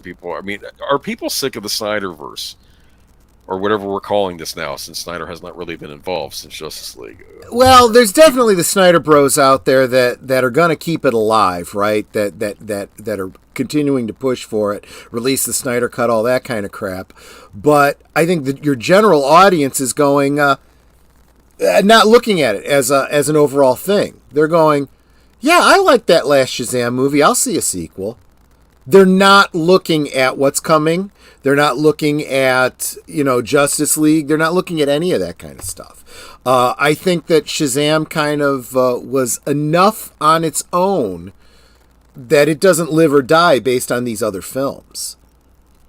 And there wasn't enough connection between Shazam and Black Adam for people to go, I didn't care about that Black Adam. I'm not going to see Shazam. They're still going to be looking to the previous Shazam movie to decide whether or not they see it. But I don't know. It all comes down to, and this is how you wrapped up that article, what does Gunn have planned? What does James Gunn have planned? And we don't know. That only he knows, and he will present that to Zaslav this week. Now, I'd like to hope that if it's good, and I assume it is, I mean, he seems to be very talented in this regard. If he's got a good vision, then they better start teasing some stuff out to start getting people interested. Because that's the only way the audience is going to be ready to get behind it when he finally does start putting out new films. What are we left with DC? We're left with Aquaman and the Lost Kingdom, Shazam, Fury of the Gods. Is that what it's called? The next one. Yeah, and see, none of these is and the Flash. There is nothing there that is so popular that people are going to care if they reboot. Not enough people are going to care. They're really not. And let's face it, as DC fans, we've seen it all before. We have seen reboots upon reboots upon reboots. We've seen, the George Reeve, Christopher Reeve, Lois and Clark, The New Adventures, Smallville, the Supergirl CW bullcrap. We'll get to that in a little bit. And then Man of Steel. We're all going in. We've seen it so many times. Why not do it again? Sure. Snyderverse was terrible. Man of Steel, Batman vs Superman, Justice League were awful. I'm glad to see it go away, even though I liked Cavill and Godot. We also had Shazam, which, as I said, they could have almost used that as a soft reboot if they wanted, because it wasn't so tied to the other movies. Aquaman, they did directly reference Justice League. Of course, he was in Justice League. But Aquaman was a more palatable movie than the other ones. And we have had enough recastings that no actor is sacrosanct in these roles. Honestly, you can recast any of them, and you can recast any of them in the same shared universe. If let's say, for example, they decided they wanted to continue with the Snyderverse and its history, you could recast Ezra Miller and it would be perfectly fine. Okay, you could do it. They could recast Gal Gadot if they want to. They most certainly could recast Ben Affleck, right? And you could still consider it to be the same Batman. Or you can bring back Michael Keaton and you can say this is the same Batman from the Tim Burton verse, if you want to. Or you can just believe that the new casting, they can decide and pick and choose what parts of canon are canon, and this actor was always that character, right? I mean, you could say the same thing about your Keaton verse, right? You got two Tim Burton films, and then you go to two other actors, right? They could all be the same universe, or they could be different universes. Pick and choose. It's up to you. But James Bond was played by a whole bunch of different people. They weren't different universes. They could also recast the cut down with a younger unknown cast. I don't know. I'm thinking, when are these movies supposed to come out? When is Shazam? Are they all coming out next year? Or are they just going to Shazam's coming out next year, yeah. What about Aquaman and the Lost Kingdom or whatever it is? I think that's coming out next year too. I actually think that's ready to go. So they could move that up too if they chose to. Yeah. I think maybe this is a private meeting with Zaslav and they're going to see how these movies do, but I'm thinking they're just going to reboot because they can always spend the following year, 2024, with the Joker sequel, with I guess whatever is going to be the sequel to this Batman Pattinson movie. And Gut instinct. Write it out and work on rebooting the whole DCU. Maybe they're going to go for a straight up reboot. That's another thing. I have heard that because all of the word that's coming out from Gunn and the official words coming, the little bit that we're getting from Warner Brothers is that, and you heard it yourself. Zaslav himself said we can't have a whole, half dozen Batmen, right? But I do think there is some contractual things going on that is going to cause that Pattinson Batman to continue as a separate entity. Question. Could they shoot there's Pattinson Batman supposed to be a trilogy, right? So he has to do 2 more movies. I guess. They could theoretically shoot them back to back. Get it They done. could shoot them back to back. They could also one next year and do then one the following year, and then they could start with the DC and just reboot everything. Depending on what's written into his contract, they could do that, or they could cause him to be Batman in their Penguin series that's going to be happening on the streaming service. They're still doing that? Yeah. Oh, yeah. No, that's contracted and it's happening. But that's what I'm saying. That's also under the same kind of agreement as the Christopher Nolan Batman, where no, this will not cross over with anything else. It is separate. I think the issue Zaslav has, and I haven't seen the Pattinson Batman, but it's been compared like they're really pushing the PG-13, like this almost should have been an R-rated movie. And I think that Zaslav wants to get Batman more like, can we sell toys to kids? Can we bring it more down to that? Anybody who looks at the 1989 Batman and all the toys that sold from that, It was a marketing juggernaut. That is where the money is, people. We've always said that. What do you call it when Batman skips church? Christian Bale. Ba-dum-bum. Very, very good. Very, very good. I do hope Batman lightens up the next one if it gets made. Hey. I actually would be fine if they start him out kind of a, same kind of dark that we've always had, and then freaking bring Robin into it and have his presence lighten up Batman. That's what Robin is supposed to do. On Batman the Animated Series, Dick Grayson, he lightened up the mood. And I'll say this, I know, again, people don't like Dark Knight Rises, but I did like the fact that a certain character that was basically supposed to be Robin, if he had never been adopted by Bruce Wayne, because he actually is an ally to Batman, even though he's a cop on the force. And he's basically, if you're gonna do it, do it. What do I always say? Shit or get off the pot. That was not Robin. It just wasn't. Hey, regardless said of what he was intended. Robin at the end. There you go. That was a joke. That was not making him Robin. Okay. Bring up Auditor Drez's comment, because I do want to comment on that. It's okay.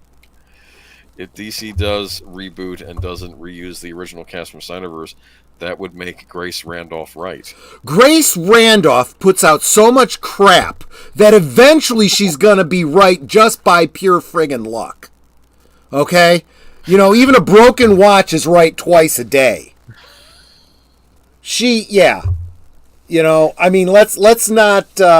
Let's not do things just to keep Grace Randolph from being right. If she takes and runs with that, and that's her claim to I was right, that makes her look more stupid than anything. It's like, great, you predicted that, eventually they were going to recast a role. Gee, that's really, That's like everybody that keeps saying Kathleen Kennedy's eventually going to leave Disney. Well, eventually she will. Eventually she will decide to retire or die. Ultimately, those things will happen. It has nothing to do with any current machinations or, you don't have to be have a crystal ball to figure that crap out. Guess what? Someday I'm going to die too. There's my prediction. You can call me Nostradamus when it actually happens. First half of the Pattinson Batman movie was pretty good. Then they started with that organization stuff and downgraded it. Yeah. I didn't watch it myself, but part of the reason I haven't watched it yet is because, frankly, 3 hours, I'm like, please stop. I can't. I finally watched the new Jurassic World movie, and I'm like, they have the director's cut, and I'm like, what's the difference? A half hour. I'm watching the. So we got a lot of people expressing, their opinions of the Batman. I think the one takeaway is, whether you like it or not, it's staying separate from all of this shared DC universe. It'll be its own trilogy, kind of like the Dark Knight trilogy. It seems like it is tied up in its own rights-related contractual stuff. Do you think they would tie in the Joker movies to that Pattinson Batman movie? They could have Joaquin Phoenix. Well, it also is meant to be separate, right? So it is not going to become part of whatever their new universe is. And honestly, I think Zaslav is like, you know what? We'll let them run their course too. Let them go away. Let's focus on the James Gunn thing. And you got your contract. You can make your films. Good luck to you. But we're not going to be seeing a bunch of toys coming out for them, and I don't think Warner Brothers is going to be putting a great deal of effort into them either. I haven't watched too much Grace Randolph. It's a waste of time. I did watch her review of Venom a while back, and apparently she liked Venom, which I thought was inexplicable. But but she pointed out people criticizing the movie, and two of the critics of Venom said two things. Says, Tom Hardy looks so bloated and disgusting that he could play Harvey Weinstein in the Harvey Weinstein story. And I was like, yep. That's what I was nodding my head. And there's another scene where Venom and Tom Hardy makes out with himself, because I guess the symbiote goes over Michelle Williams and she kisses him. It's like, yeah, that happened. Yeah, I'm nodding because I hated Venom. And oddly enough, I hated Morbius more, which I kept thinking it's not going to be as bad as everybody says, and then I watched it. I'm waiting for that Morbius sequel. Morbius 2, it's Morbin time again. No, I'm watching. I'm like, okay, this is all right. You know, it's gonna be like a deranged scientist thing, like a monster movie. It's just no. No. It's. I don't know how. I argued though Sony should have saved Morbius, released it Thanksgiving weekend. It would have been big box office, huh? Because it all had to go up against a Strange World. People would say, I'll see the Jared Leto vampire picture, but he's not really a vampire. He's a scientific vampire. That could, and we're seeing the same thing with the release of Flashpoint. I think we're going to start seeing things purposely being released opposite Disney films, specifically because they might get a little boost from, hey, look, we're not Disney, we're an alternative. I'm getting a question. Agent Boomer, what were your thoughts on Jurassic World Dominion? I thought it was as smart as Wonder Woman 1984 and Prometheus. I have to say, I finally did watch Jurassic World Dominion. I did avoid it mainly because of Pop's review. Pops was not happy about that movie, but family member wanted to watch it. It was on. We have Peacock. It was on Peacock. Okay, it's on there. We'll watch it. I actually really liked the first Jurassic World movie. I know some people didn't, but I thoroughly enjoyed Jurassic World because I thought it was so ridiculous because they actually made another Jurassic theme park. Are they insane? And now they're genetically engineering their own dinosaurs, and I thought that was interesting. Second one, what was it? Fallen Kingdom? Was that the name of it? Something like that. Or is that a Mission Impossible movie? I don't know. I don't know. These things confused. That one was okay. I thought the whole stuff with the clone daughter was dumb, but I actually liked the dinosaur auction, where all the most evil men in the world were bidding on dinosaurs. I thought that was interesting, It was okay. I gave it a pass, and then this new one, no, didn't like it. Just didn't like it. No, it's just... I wonder if this is another one where the villain was based on Elon Musk. Or maybe it was supposed to be Steve Jobs. He was one of these guys that wanted to use dinosaurs to cure cancer, but then he ends up creating bugs that are destroying crops. And I don't... just... no. And it had all the old people. They brought back Dr. Grant. Let me just say that the whole concept of Jurassic Park, this whole idea of messing around with genetics, messing around with playing God, basically, it tends to not go well. I am surprised that Hollywood would want to continue that message, in the past 2-3 years. That's the exact opposite of the party line these days. Give up your humanity, give up your autonomy, follow the science because we say so. I don't know. See, there's some disagreement of opinion. Deleted scenes, Fallen Kingdom was a joke. Matanui says was decent. Yeah, I'm more with Matanui. I thought it was decent. I understand some people didn't like it. That's fine. I did not like the latest one, though. At least I gave it points that it did take place at a compound, because it's like Westworld. It's like the whole thing that made Westworld interesting was the fact that it was in this weird futuristic theme park. Yeah. So let's leave the theme park, and then the big draw of the show wasn't there anymore. Same thing with Jurassic Park, like Jurassic World. There's a scene in Jurassic World where all the pterodactyls get loose, right? And of course, the people are running away, and then I see some guy run back to his table and grab his beer. The pterodactyls attacking everybody. And I know what was going on in his head. I know we're being attacked by pterodactyls, but I paid $60 for this beer. These park prices are insane. I'm not going to lose my beer. I know that was going on in his head, and I thought it was that ridiculousness that made me enjoy that movie a lot. But yeah. And unfortunately, I look at the world around us, and I go, that's entirely plausible. I could see some dumbass doing that. I didn't like the clone child release. Yeah, that was dumb. I like the auction part. That was interesting, but... Although, without having seen these movies you guys are talking about, hearing the plot points you're referring to, kind of makes sense. If you're working with genetics and cloning, you better believe that some dingbat's going to try cloning people.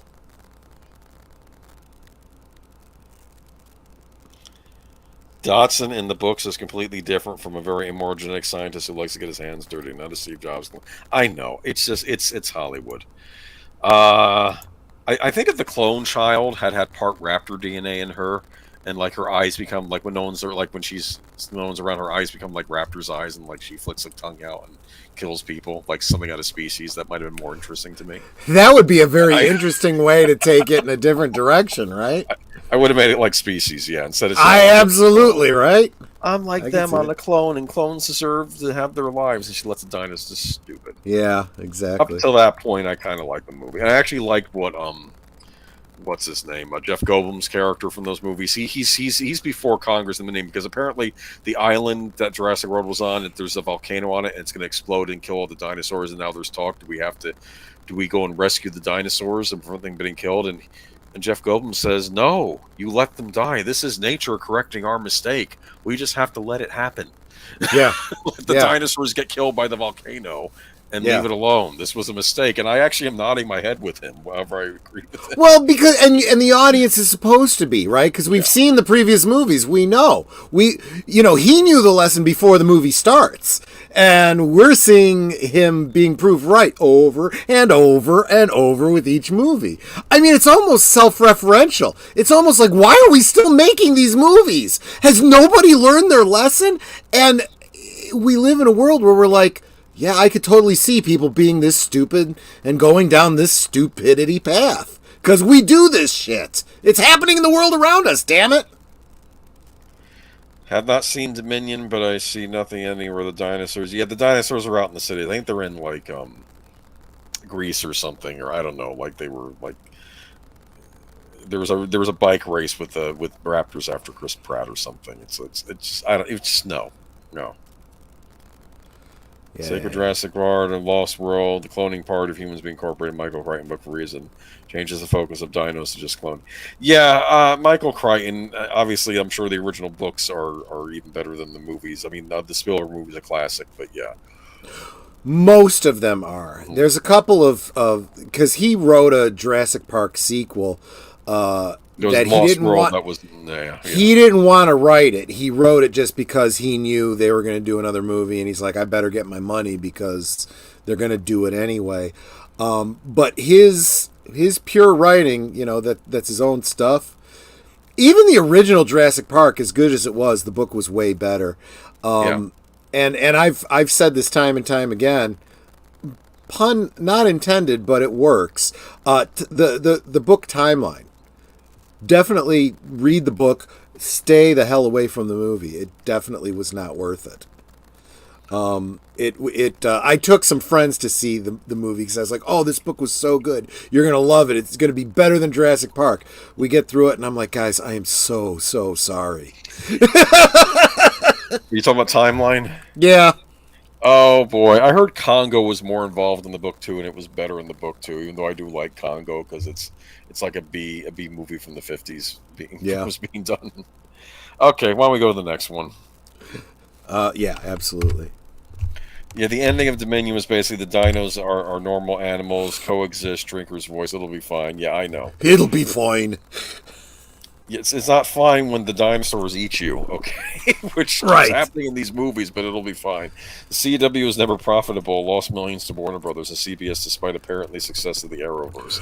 Who's shocked by this? Who could have seen this coming? Oh my gosh, I can't believe it.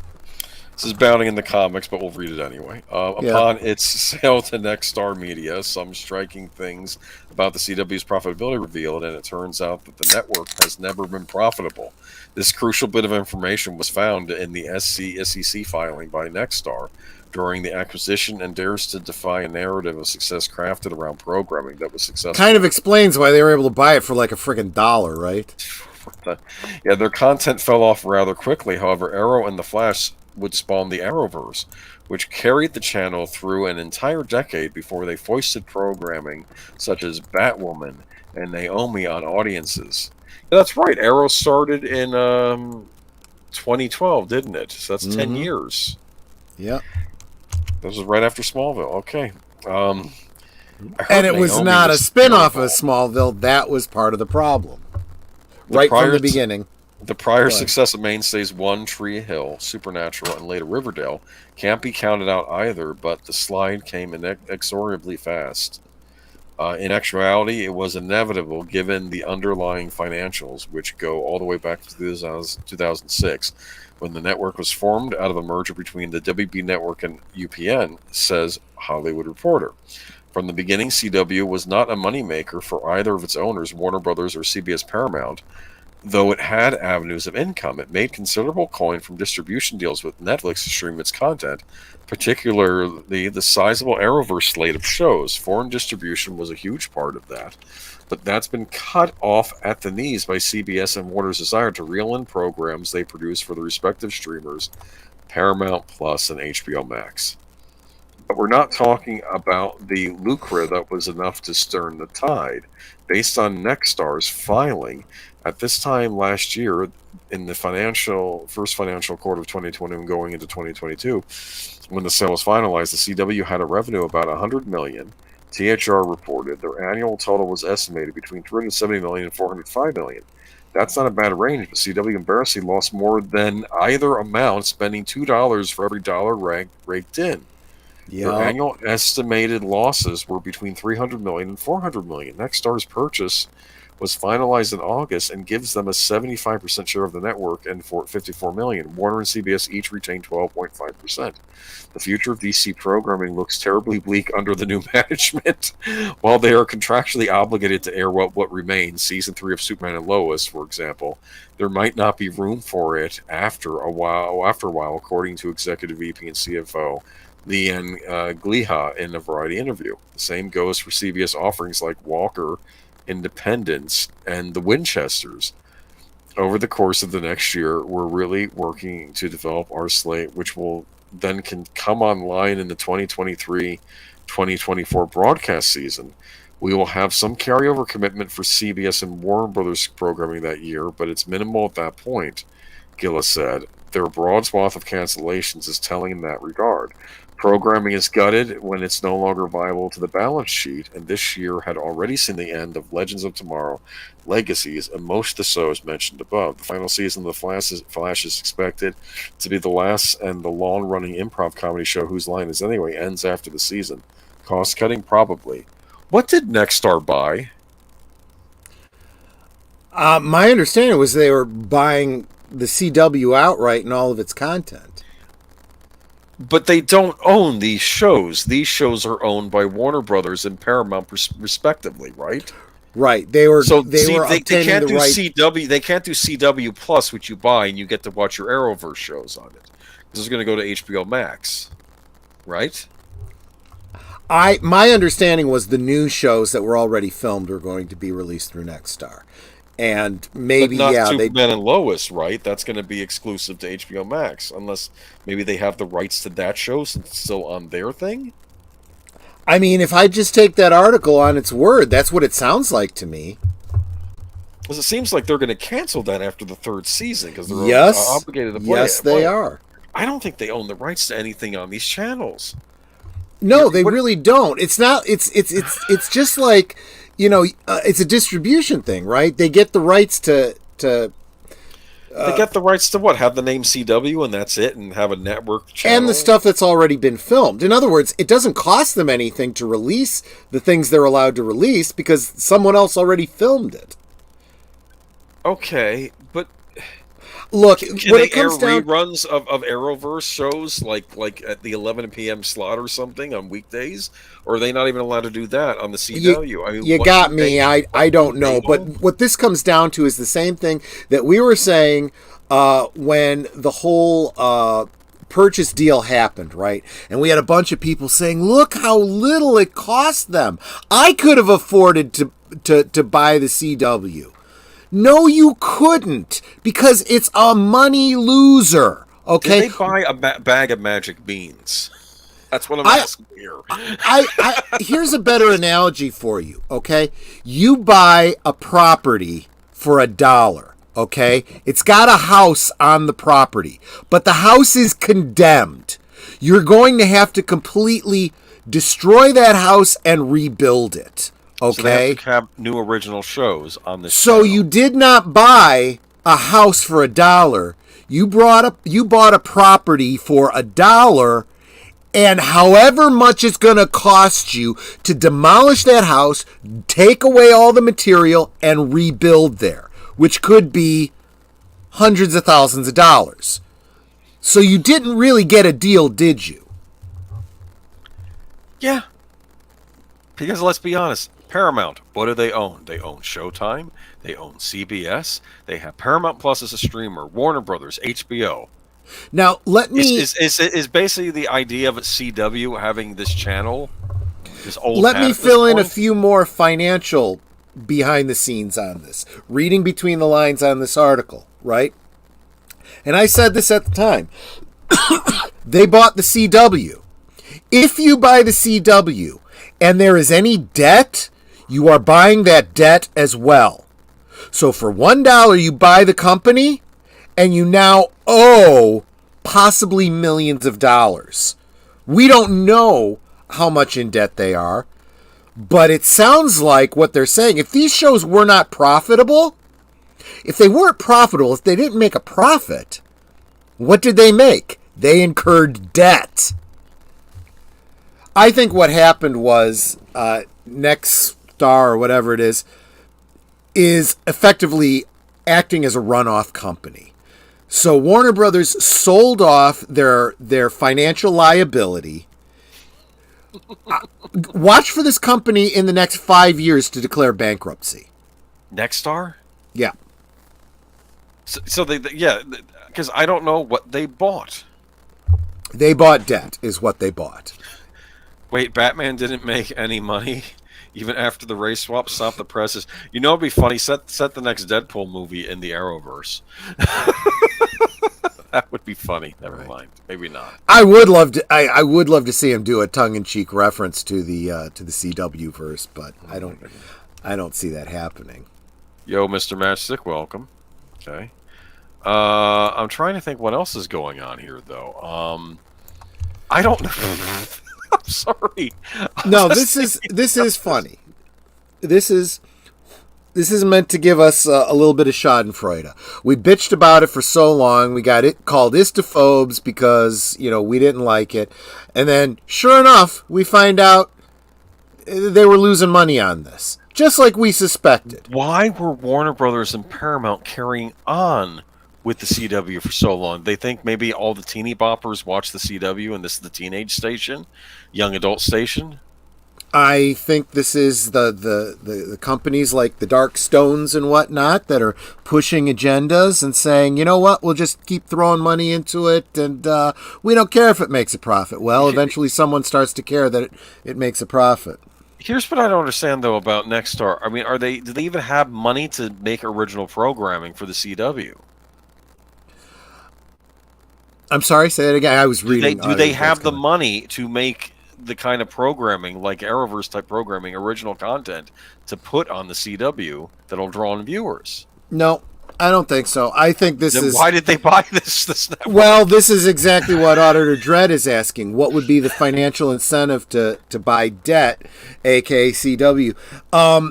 Again, this is kind of speculation on my part, but it happens all the time. And at the risk of sounding like Rutger Hauer in the Christopher Nolan Batman film, it's all very complicated and, high-level financial stuff. But it happens all the time. This is why I referred to it as a runoff company. Runoff companies exist for companies to sink their debt into. The runoff company declares bankruptcy. The debt goes away. And Warner Brothers and whatnot is left not having to take a loss. Yeah. Yeah. It's shady and underhanded, but there's nothing illegal about it. Kind of like the way the elections have been going the past couple of years. Well, let's move along, shall we? You bet. Apparently, we're learning something about Rogue Squadron. Remember Rogue Squadron? Were we all excited about Rogue Squadron? Fans of the original book series were until it was a game series and a book series. Yeah, until they started hearing some of what was going on with it, and of course, people were all very dubious because anything happening under Disney, Kathleen Kennedy flavor of Lucasfilm is, almost certain to be trash. I mean, the jokes were going around. Oh, watch, they're going to turn Luke Skywalker and Wedge into like gay lovers or something like that. Jenkins was originally announced as the director for Star Wars Rogue Squadron by Lucasfilm president Kathleen Kennedy during the Disney Investor Day 2020. I remember that. You had the whole trailer, and you had like I remember this. Kennedy stated, and to close today, we couldn't be more excited than our next Star Wars feature film will be directed by Patty Jenkins. Patty, director of the Wonder Woman franchise, will bring her inspired vision to Rogue Squadron. This story will introduce a new generation of starfighter pilots as they earn their wings and risk their lives in a boundary-pushing high-speed thrill ride, Kennedy added. She concluded, Legend of Rogue Squadron has been long beloved by Star Wars fans and will move us into a future era of the galaxy. Rogue Squadron will be released in theaters of Christmas 2023. What does she mean, future era of the galaxy? I thought Rogue Squadron was like Luke Skywalker and Wedge Antilles, and this was I don't. Go ahead. You've got to remember that Kathleen Kennedy has no flippin' clue about what she's even talking about. She never has. This is the same person as she's talking about this frickin' Rogue Squadron, right? And the legend of the Rogue Squadron. This is the same person that said, we don't have, tomes and tomes of books and stories to draw on. Remember? Yeah. So, yeah. Jake, wouldn't it... Could you imagine a Rogue Squadron movie set between episode 4 and 5, and it was just a cool adventure story, and you'd have Luke Skywalker in it? Oh, I can absolutely imagine it. I could also, character. Unfortunately, I can also imagine, it being done under Kathleen Kennedy and it being a shitstorm. Okay. Jenkins would discuss the project with Collider, telling them we're very far into we're finishing the treatment, basically, which is pretty big. So it ends up being like you're fairly close to a well-along screenplay by the time I'm done with the treatment in my process. So yeah, we've been working on it for a while. It's going great. I'm super excited about it. I'm super excited about story. She would describe the picture on Twitter as the greatest fighter pilot movie of all time. In June 2021, Jenkins shared an update on the project to the Associated Press, explaining that what was influencing the film, I think, the Michael Stackpole books and the video game and all the Rogue Squadron books. Okay, well, that makes sense, right? You'd go back to the source material, right? Yeah. How has that paid off for Disney so far? Right? They've done a great job about it. In fact, I would go back to that sentence of Kathleen Kennedy, saying the thing about, what was it? The Legend of Rogue Squadron has been long beloved by the Star Wars fans. I almost hear her saying, so we'll find a way to fuck it up. Okay, there is an incredibly his history that's really important to honor, and yet it must be brought to a new age because we have to tell a new story with it, Jenkins added. So basically, no, you don't. No, you do not. You don't. You adapt it to a movie and leave it at that. That's what you do. Otherwise, you don't fucking do it. We can go and read the books ourselves. Thank you. The director then stated, you are trying to bring the best of yourself and use it to make something beautiful that honors the legacy before you. But of course, it's a huge amount of pressure. And Wonder Woman was a huge amount of pressure as well. So it's not a totally new feeling to me. Definitely nerve-wracking. By November 2021, when it was reported, the film was indefinitely delayed. Boris Kidd explained, sources say the producers and filmmaking team came to the realization that Jenkins' schedule and other commitments wouldn't allow for the window needed to make the movie in 2022. He did add the caveat, thus Rogue Squadron has been taken off the production schedule. The hope is that once Jenkins fulfills her previous commitments, she will be able to return to the project. Matthew Belloni at Puck would later report the film was shelved due to creative differences rather than a scheduling conflict, he wrote. Yeah. I talked to a few insiders this week that say the real culprit was the dreaded creative differences. Specifically, Jenkins couldn't agree on the script with Lucasfilm executives, according to Senior Vice President Michel Rejwan.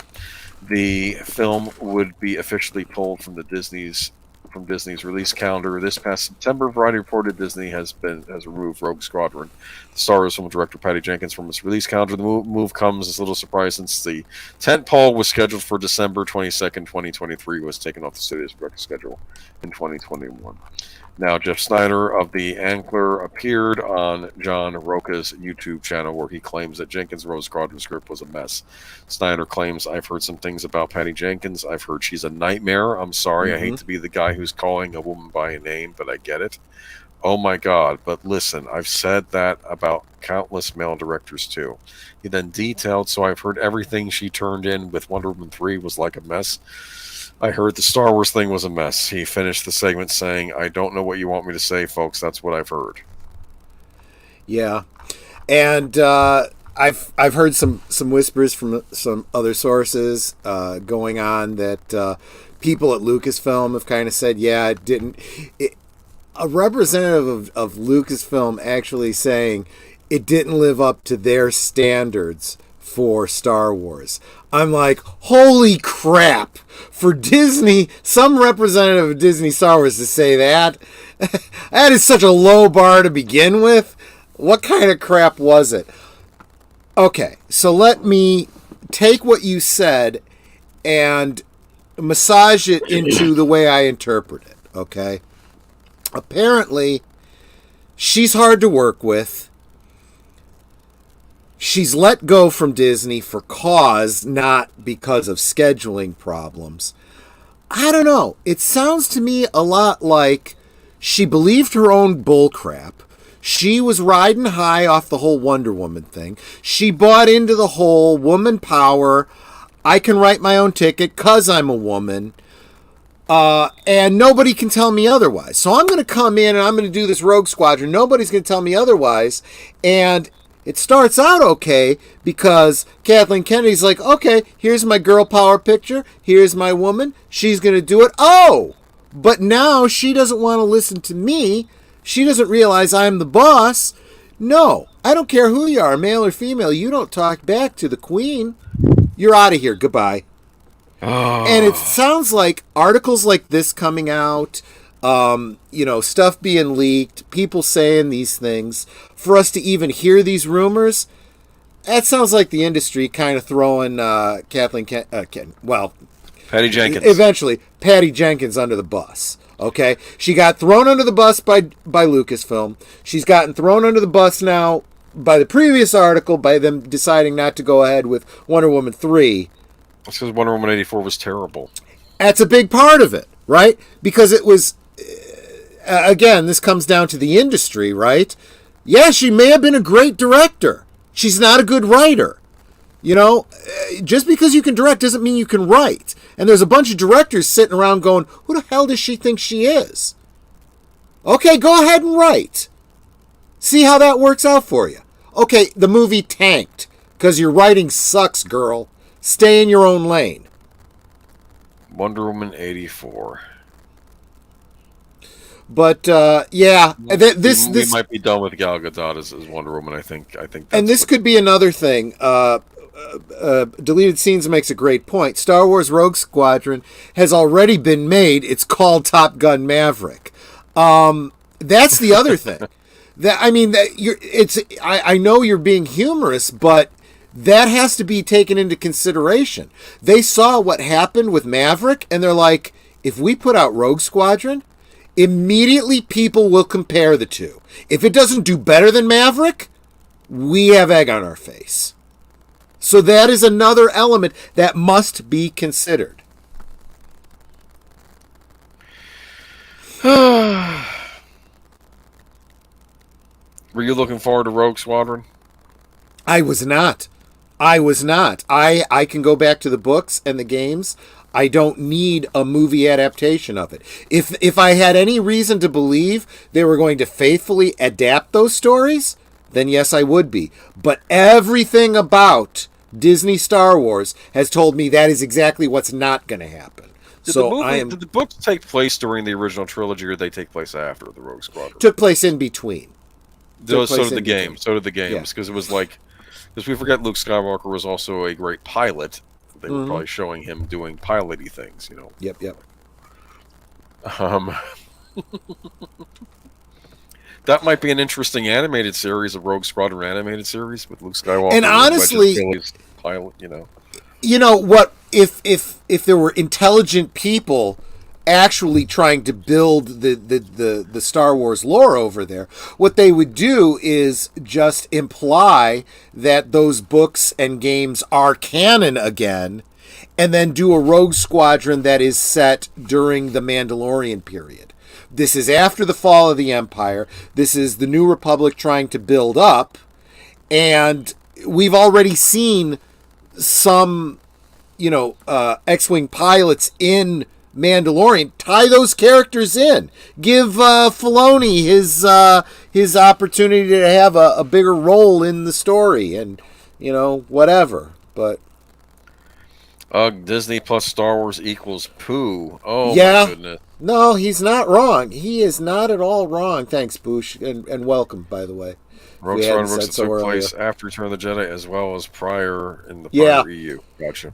Yeah, so it works. This would be, because this is the successful era, right? That Mandalorian era, that would be the place to set this thing. I didn't like Return or the prequels much. The Last Jedi isn't just a bad Star Wars movie. It's an all-around terrible film. You're being pretty brave with that opinion. Okay. I'm just saying. Unfortunately, there are a lot of Last Jedi fans out there. I don't know why. Everybody seems to universally hate Rise of Skywalker. Go talk to, but there are people out there who will say, "Well, they were doing something different with Last Jedi." I kind of like where they were going. These are the slack jaws who think they're being, so clever and talking about, avant-garde filmmaking, who don't know a thing about storycraft. When you have good writers out there saying, look, I'm not a big Star Wars fan, but objectively that is bad storytelling, you cannot defend it by saying, well, at least they tried to do something different. No, that's not enough. That is less than the bare minimum. You gotta do something different with it, and do it well. Otherwise, it is a failure.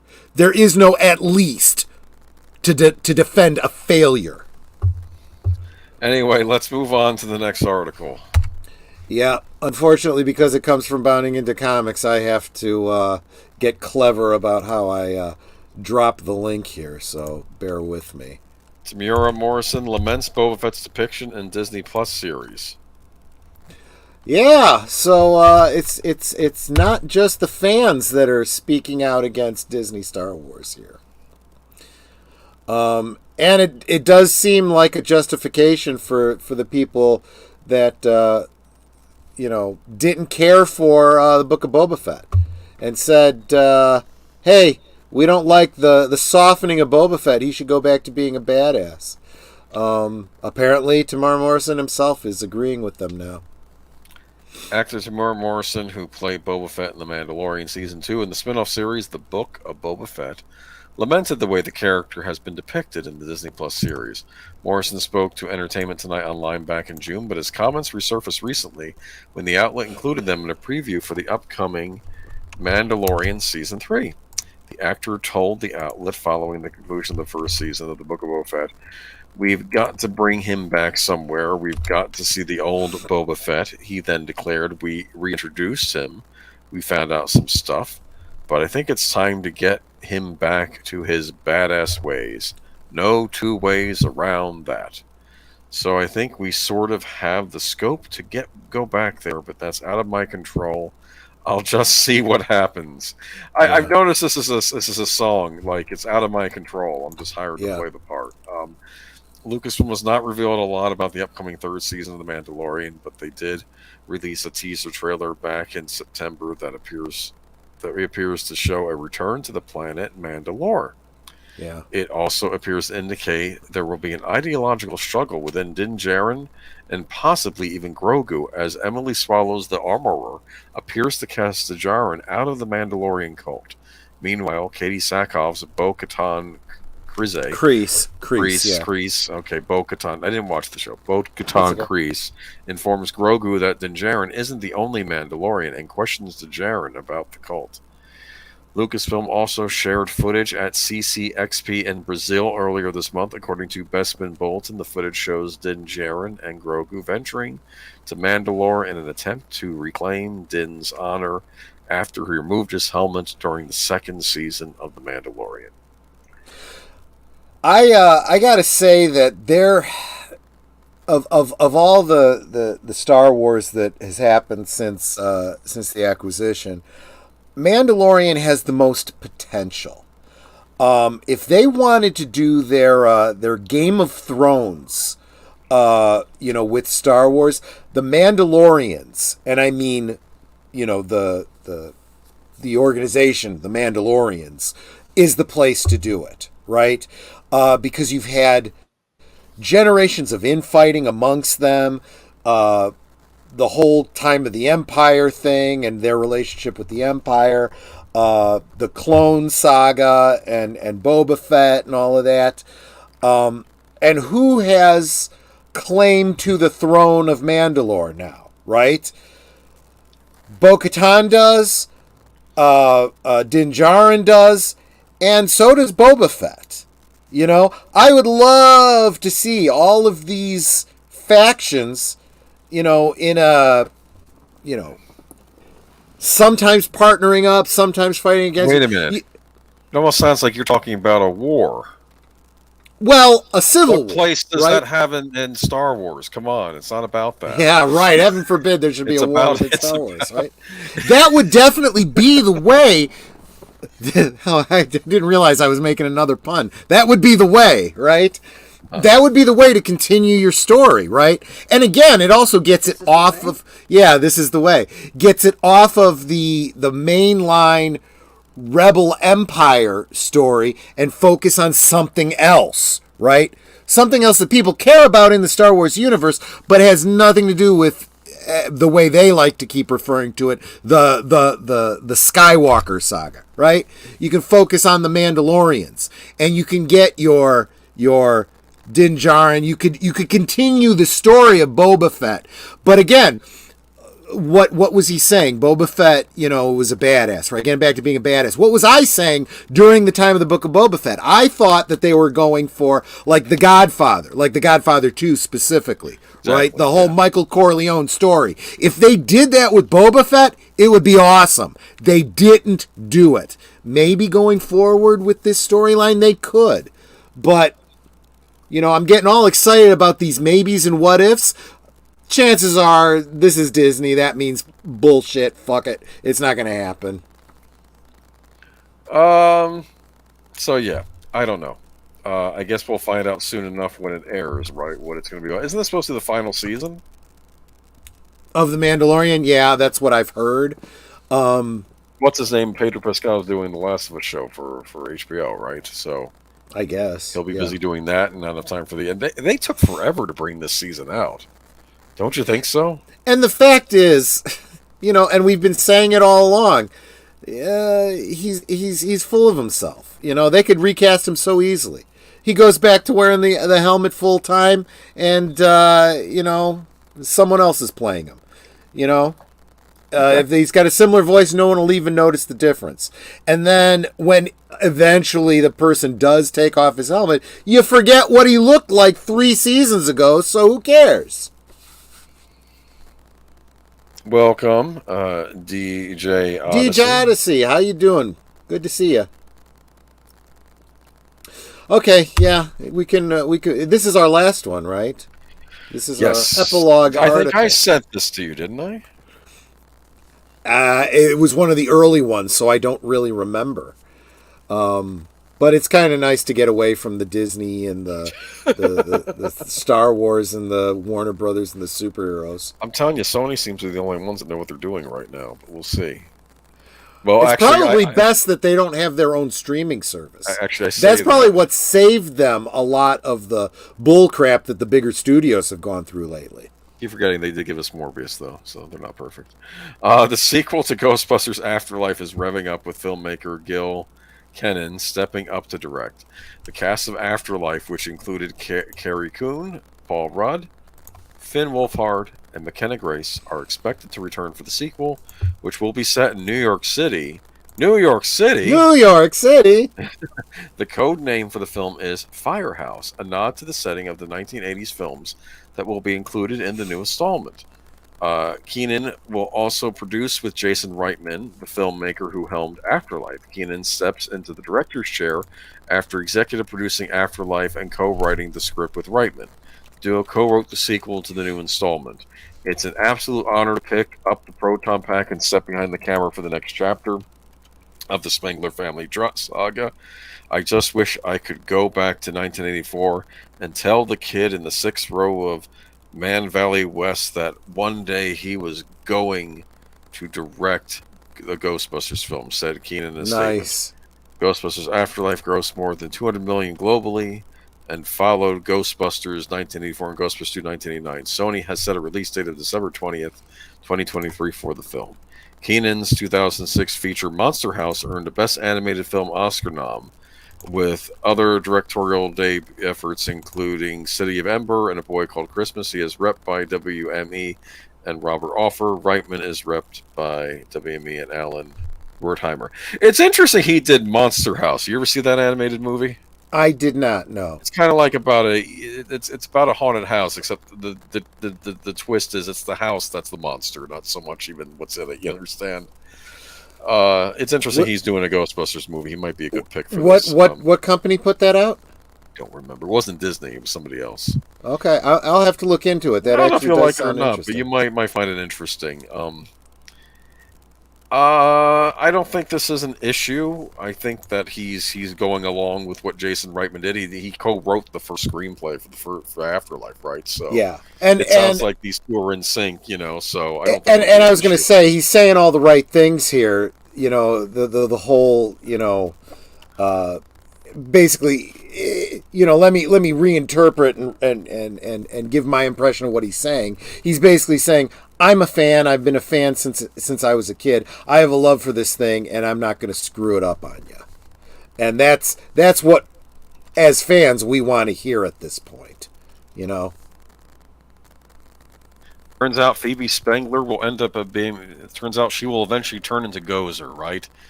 Right. And timey-wimey nonsense. I'm kidding. I'm trying to think what awful thing they could do. Oh, I have no... Yeah, I mean, if this was at one of the other studios, I have no doubt that once she gets to be old enough to do these kinds of stories, find out she's a lesbian or she wants to be a boy or something. She turns into Gozer, and it's the patriarchy that made her turn evil and become Gozer and destroy the world. I'm kidding. I'm just trying to think how you would... I'll tell you what, though. You know, one thing that a lot of the fans have said, maybe it's time to move on from Gozer. We need a different villain already. They're not going to do Gozer again because they just had her in the last movie. I'm wondering if it's going to be... don't bring back the guy from part 2, Vigo. Vigo the Carpathian, yeah. Vigo the Carpathian. Just come up with another weirdo like that. I mean, it's like... I remember, what's his name? Peter McNichol in that, though. It'd be funny to see Peter McNichol. Actually, it'd be funny if Peter McNichol would show up in this movie. That'd be funny. I mean, he still exists in the world, so I don't see why not. He could want to be hired or something at the new company or something. That'd be funny. Or he's like their manager, like Winston hires him as the manager or something at the place. Well, no, I mean, because he was an art guy, so I mean, you know, I don't know that he'd have that. But yeah, I mean, he's certainly not someone that could be trusted, right? We already know that he's easily swayed. So. Yeah, I know. Just he kept. I don't know. He had a thing for Dana too, didn't he? Wasn't that? Well, who didn't? I mean, come on. We all did, for crying out loud. The Ghostbusters movie made by people that care about the franchise? Yes, please. Well, it can happen. Top Gun Maverick was made by people that cared about Top Gun. I'm sure the next Mission Impossible will be good. It's not all dire in Hollywood. We just have to get away from it. Let's be blunt. I think the main problem with Hollywood is Disney. I think they need to be reined in. I'll tell you what, they are. If they don't rein themselves in, they will go bankrupt. And I'm getting tired of people saying they're too big to fail. They will fail. I've heard rumor, and this is just rumor and speculation, no evidence, Yeah. but that they might have been involved with this FTX nonsense. Oh, Crypto. I've heard it's a little bit more than rumor. It's Yeah. it's decent deductive reasoning. Yeah. And that Iger was brought in to maybe help pawn them off to Apple. I don't know if any of this is true. I guess we'll find out soon enough, because if they were involved in the FTX thing, they're going to have to. The chickens are coming home to roost pretty quickly, don't you think? Well, and I would say again, like I was saying before, watch for, sell off of failing assets to run off companies, for, to get rid of debt. Yeah. So would they try to get rid of 20th Century Studios then? Maybe they could sell 20th Century Studios to Universal Studios, and then Universal could put out a movie every now and then. I'm sorry, I'm being mean to Universal Studios. I mean, there's a lot of ways it could go. That is one way. I'm not sure, but yeah, they've got to do something. Let's put it that way. I guess Universal had Jurassic World, right? And they have the Super Mario Brothers movie coming out next year, and we'll see. I'm sure another Fast and the Furious 17 or something, right? I feel like Universal doesn't put out movies. Actually, no, they hired Walter Hamada to make horror movies for them. That was the big thing, remember? Yeah, and that might be what Walter Hamada can actually do, right? His horror movies, yeah. I refuse to compare it to 2018 because, of course, it looks amazing compared to. Yeah, I still haven't seen 2018. I've avoided it like the plague. I'm sure the extended version fixes the mistakes, though. That's a joke. I'm sorry. Yeah. Universal made some bad movies there.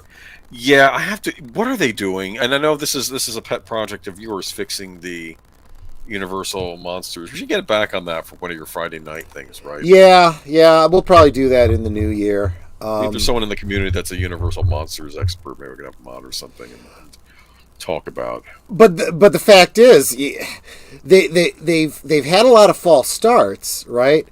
And then there's been a lot of nothing. They got to do something. The Mummy was terrible. Like that Dracula movie they made. You and I did a commentary. I saw good things in that movie. The Dracula. Yeah. What was it? Dracula Untold. Dracula Untold. Yeah. There was actually some good stuff in there, and I think if they had just tweaked it, they needed to set it up where he's the villain at the end of the movie. That's where they went wrong.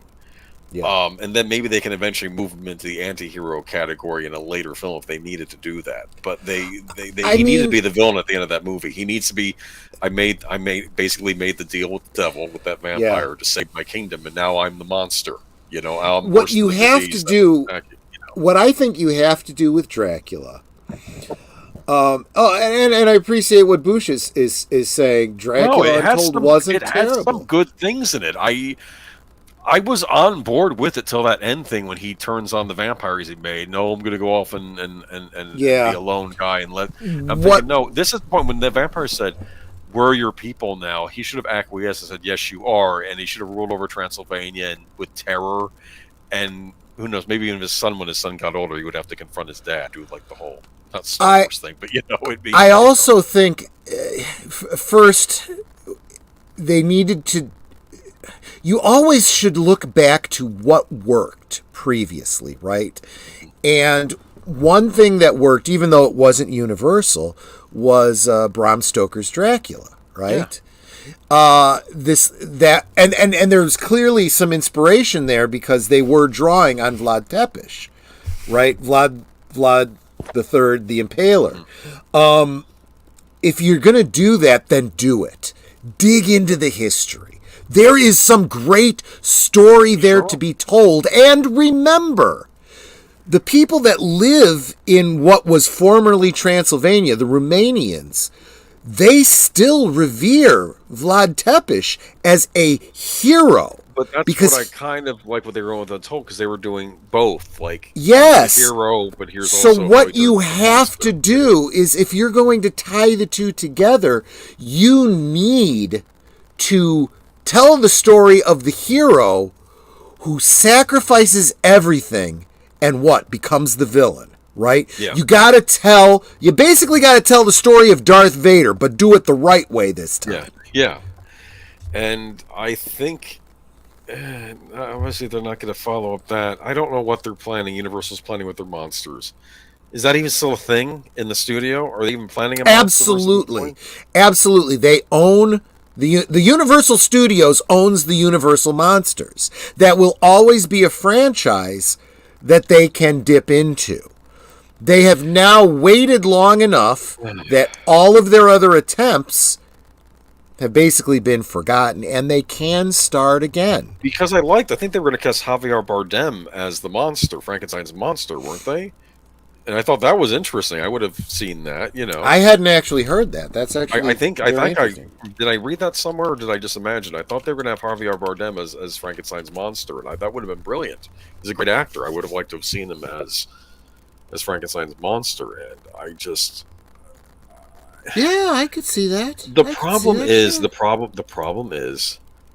they were trying to treat it like the MCU, and it doesn't work. But they need to be treating it like these are dark fairy tales. That's how you look at those. These are like... But you can do a shared universe with them. Sure. Because that is what makes the Universal Monsters the Universal Monsters. Like it or not, we have the legacy of what is it? Frankenstein versus the Wolfman, and all of those crossover stories. What you need to do is go back and rewatch those movies, and I don't mean you and me. I mean you should, because they were good movies. But the people at Universal need to go back and rewatch those movies and say, okay, what is the thread of plot that goes through these? Okay, and treat it as an outline, and then say, okay, let's start to flesh it out from there, right? Because there's a lot of stuff that is contradictory, that doesn't make a lot of sense. There's a lot that people have projected onto it, like the recasting of Boris Karloff as the monster, the recasting of the monster by Bela Lugosi, taking it over after the monster. Well, that comes at the point where Bela Lugosi's Igor character, his brain is put into the monster. So people have projected it to it.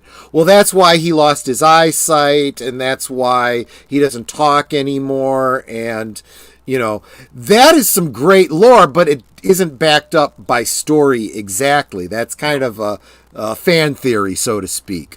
Well, fine. You can make that stuff part of the story going forward, and those are plot elements that only Universal can do. They own the rights to those plot elements. I just want us to get to the Frankenstein meets the Wolfman remake, where we could have a live musical production of that song, the Festival of New Light. Remember that? Yeah. I was thrown when I saw that movie. Like, they're having a musical number in one of these Universal movies. And it works. It works, and it works very well. And it was very much something that was often done in movies back then. Because think about it, obviously he's in a town for this, and there's a festival going on. There's going to be singing, right? So it makes sense that you'd have this production number. And think about if they could do that with today's budget and productions. They need to. I think in order to pull that kind of thing off, and this would actually be brilliant. This would be brilliant for marketing, right? You throw a song like that in there, right? In the appropriate place during a festival. Maybe even you just get a little bit of it. As they're walking by a stage where something is happening, right? And then completely separately, what might later on be considered to be a DVD extra, you just do that song from the point of view maybe of somebody in the audience or as a participant or whatever, like a music video type of thing. And in the background, you see the main characters walking by, right? Mm-hmm. And then you put that out on YouTube, and it's like a viral marketing for the movie. There you go. Yeah. I can see it. Well, Boosh McFadden makes a great example. Shape of Water, WTF was going on there. that was an interpretation. This was someone who had a desire to do the Gill Man, couldn't do the Gill Man, so he did his own movie. That is one creative mind that if he was part of the Universal, if Universal pulled him in, they could have had something really good. Think about the story of the Gill Man, right? What is it? It's basically it's basically a kind of Beauty and the Beast kind of thing, right? It is. Think about it. It's a Beauty and the Beast kind of story. Now, of course, it's non-consensual on the part of view of the female character, and The Shape of Water is, well, what if it wasn't? What if the woman was, kind of okay with it? Didn't see him as the monster. See, I look at Creature from the Black Lagoon and I see this, I'm sorry, I'm some holdover from the dinosaur era. I was trapped in amber, popped out. I'm walking around in the Black Lagoon. I see this woman in a one-piece bikini. She starts screaming at me. Everybody starts shooting at me. All of a sudden, they're linking me with Frankenstein and the Mummy and Dracula. I'm not one of those guys. I'm just what's interesting is my own business. This is another fan theory, but I can't help but think there wasn't some thought that went into it. The writer behind the Gill Man, Creature from the Black Lagoon, there are a lot of people that think that might have been inspired by H.P. Lovecraft and the Deep Ones.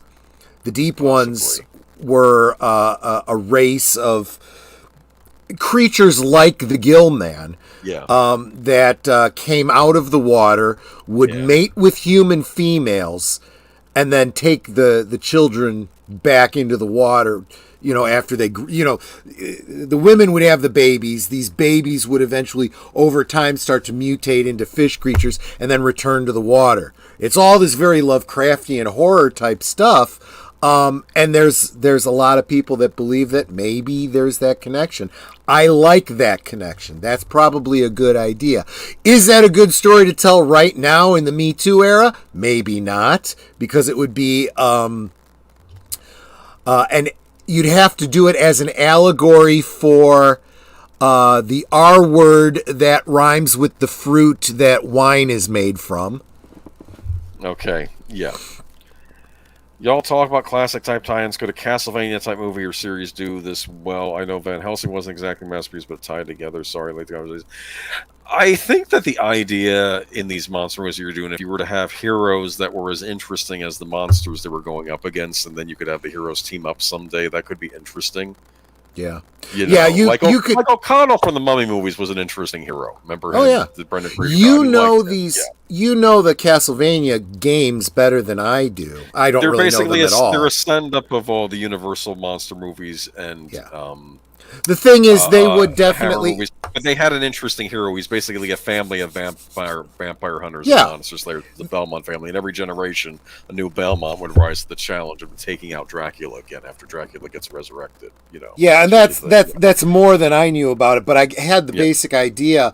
Yeah. Yes, I think there's definitely a market for that, but it couldn't be Universal doing it. That is incompatible with the pure Universal monsters, but I could totally see it by a different studio.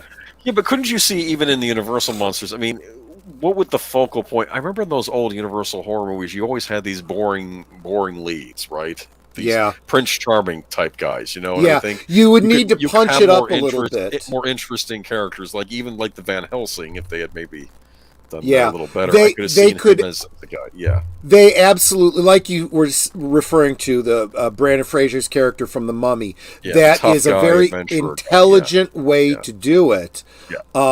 And they could be completely unique, but it couldn't be, the ones from Castlevania. That's a different IP. Wouldn't it be interesting if the Lon Chaney Wolfmen could actually have the team Wolfman type character would actually end up figuring out a way to sort of control, like the Hulk, basically, and have to be able to side with the heroes against things like Dracula or Frankenstein or something. if there's a character that could pull that off, that Larry Talbot would be the one, right? Yeah. Because Larry Talbot, if at the very least, at the bare minimum, he has the ability to say, I know when I'm going to turn into this creature. Lock me up, hide me away. I can help you, the other 28 days out of the month, Yeah. Overlord is the closest we'll ever get to a Castlevania movie, sadly. I heard of that movie. I didn't see it, though. I know Abrams was a producer. To be fair, not everything Abrams is involved with is bad. I did like 10 Cloverfield Lane. That was a pretty good thriller movie. I thought, when he said Overlord, I thought he was making a reference to Doomcock. I was like, Doomcock is taking inspiration from Castlevania? I can see that. No, I think it's a World War II era movie where like a team of I guess a Dirty Dozen type team goes in to infiltrate a quote unquote Yahtzee castle, and then of course there's some horrible experiments going on there, and I think it's like a monster fest. I don't know, I didn't see it, but that's always the. Wasn't there a DC Comics like that where during World War II they recruited like Frankenstein and a vampire and a werewolf and stuff? That's funny. For a special ops. Yeah, it was like a whole series of comics. I'm pretty sure. I don't know, maybe. All right.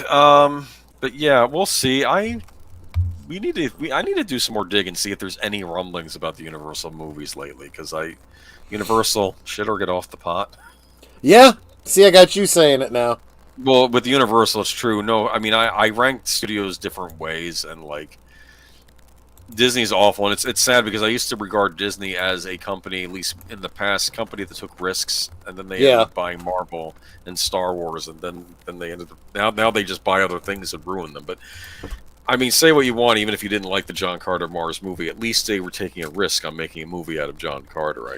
I did not see it. Everything I heard about it, though, was that it could have been a really good film. Could have been, maybe with could have launched a whole series. I don't know what happened with it, though.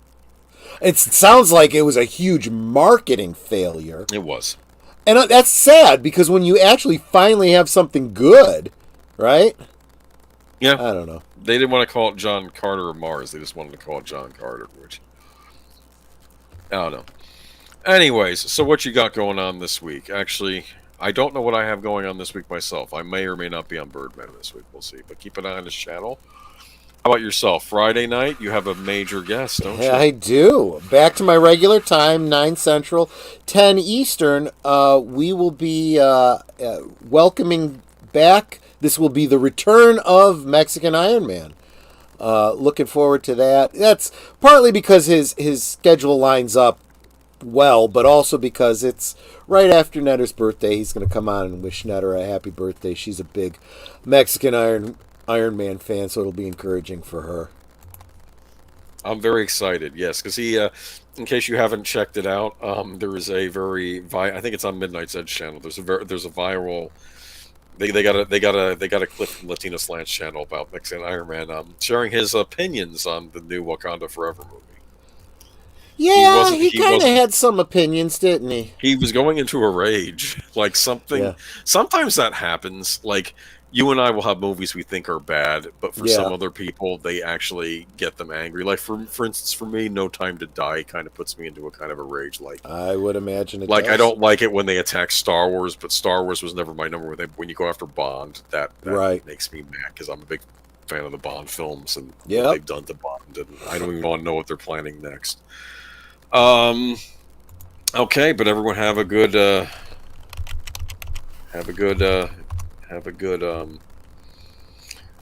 what's this? Seems like with the new style Frankenstein be the best parts humans that have seems like the monster would need modernization. Loving Grounds can't really hold up to that. I think they would do something different with Frankenstein, because if you go back to the book, he was actually rather intelligent, the monster. And plus, if you go the Hammer route, it was usually Baron Frankenstein that was the real villain in those movies. The monsters were just things he made but he was the real monster. Yep. All right. I think we had a good night. Y'all have a good night. Thank you for tuning in. Definitely tune in on Friday, and we'll keep an eye out on hopefully some interesting news during the week. Thanks, everyone. Take care. And I love that hat, Troy. Yeah. Okay. Bye-bye. Oh, ho, ho.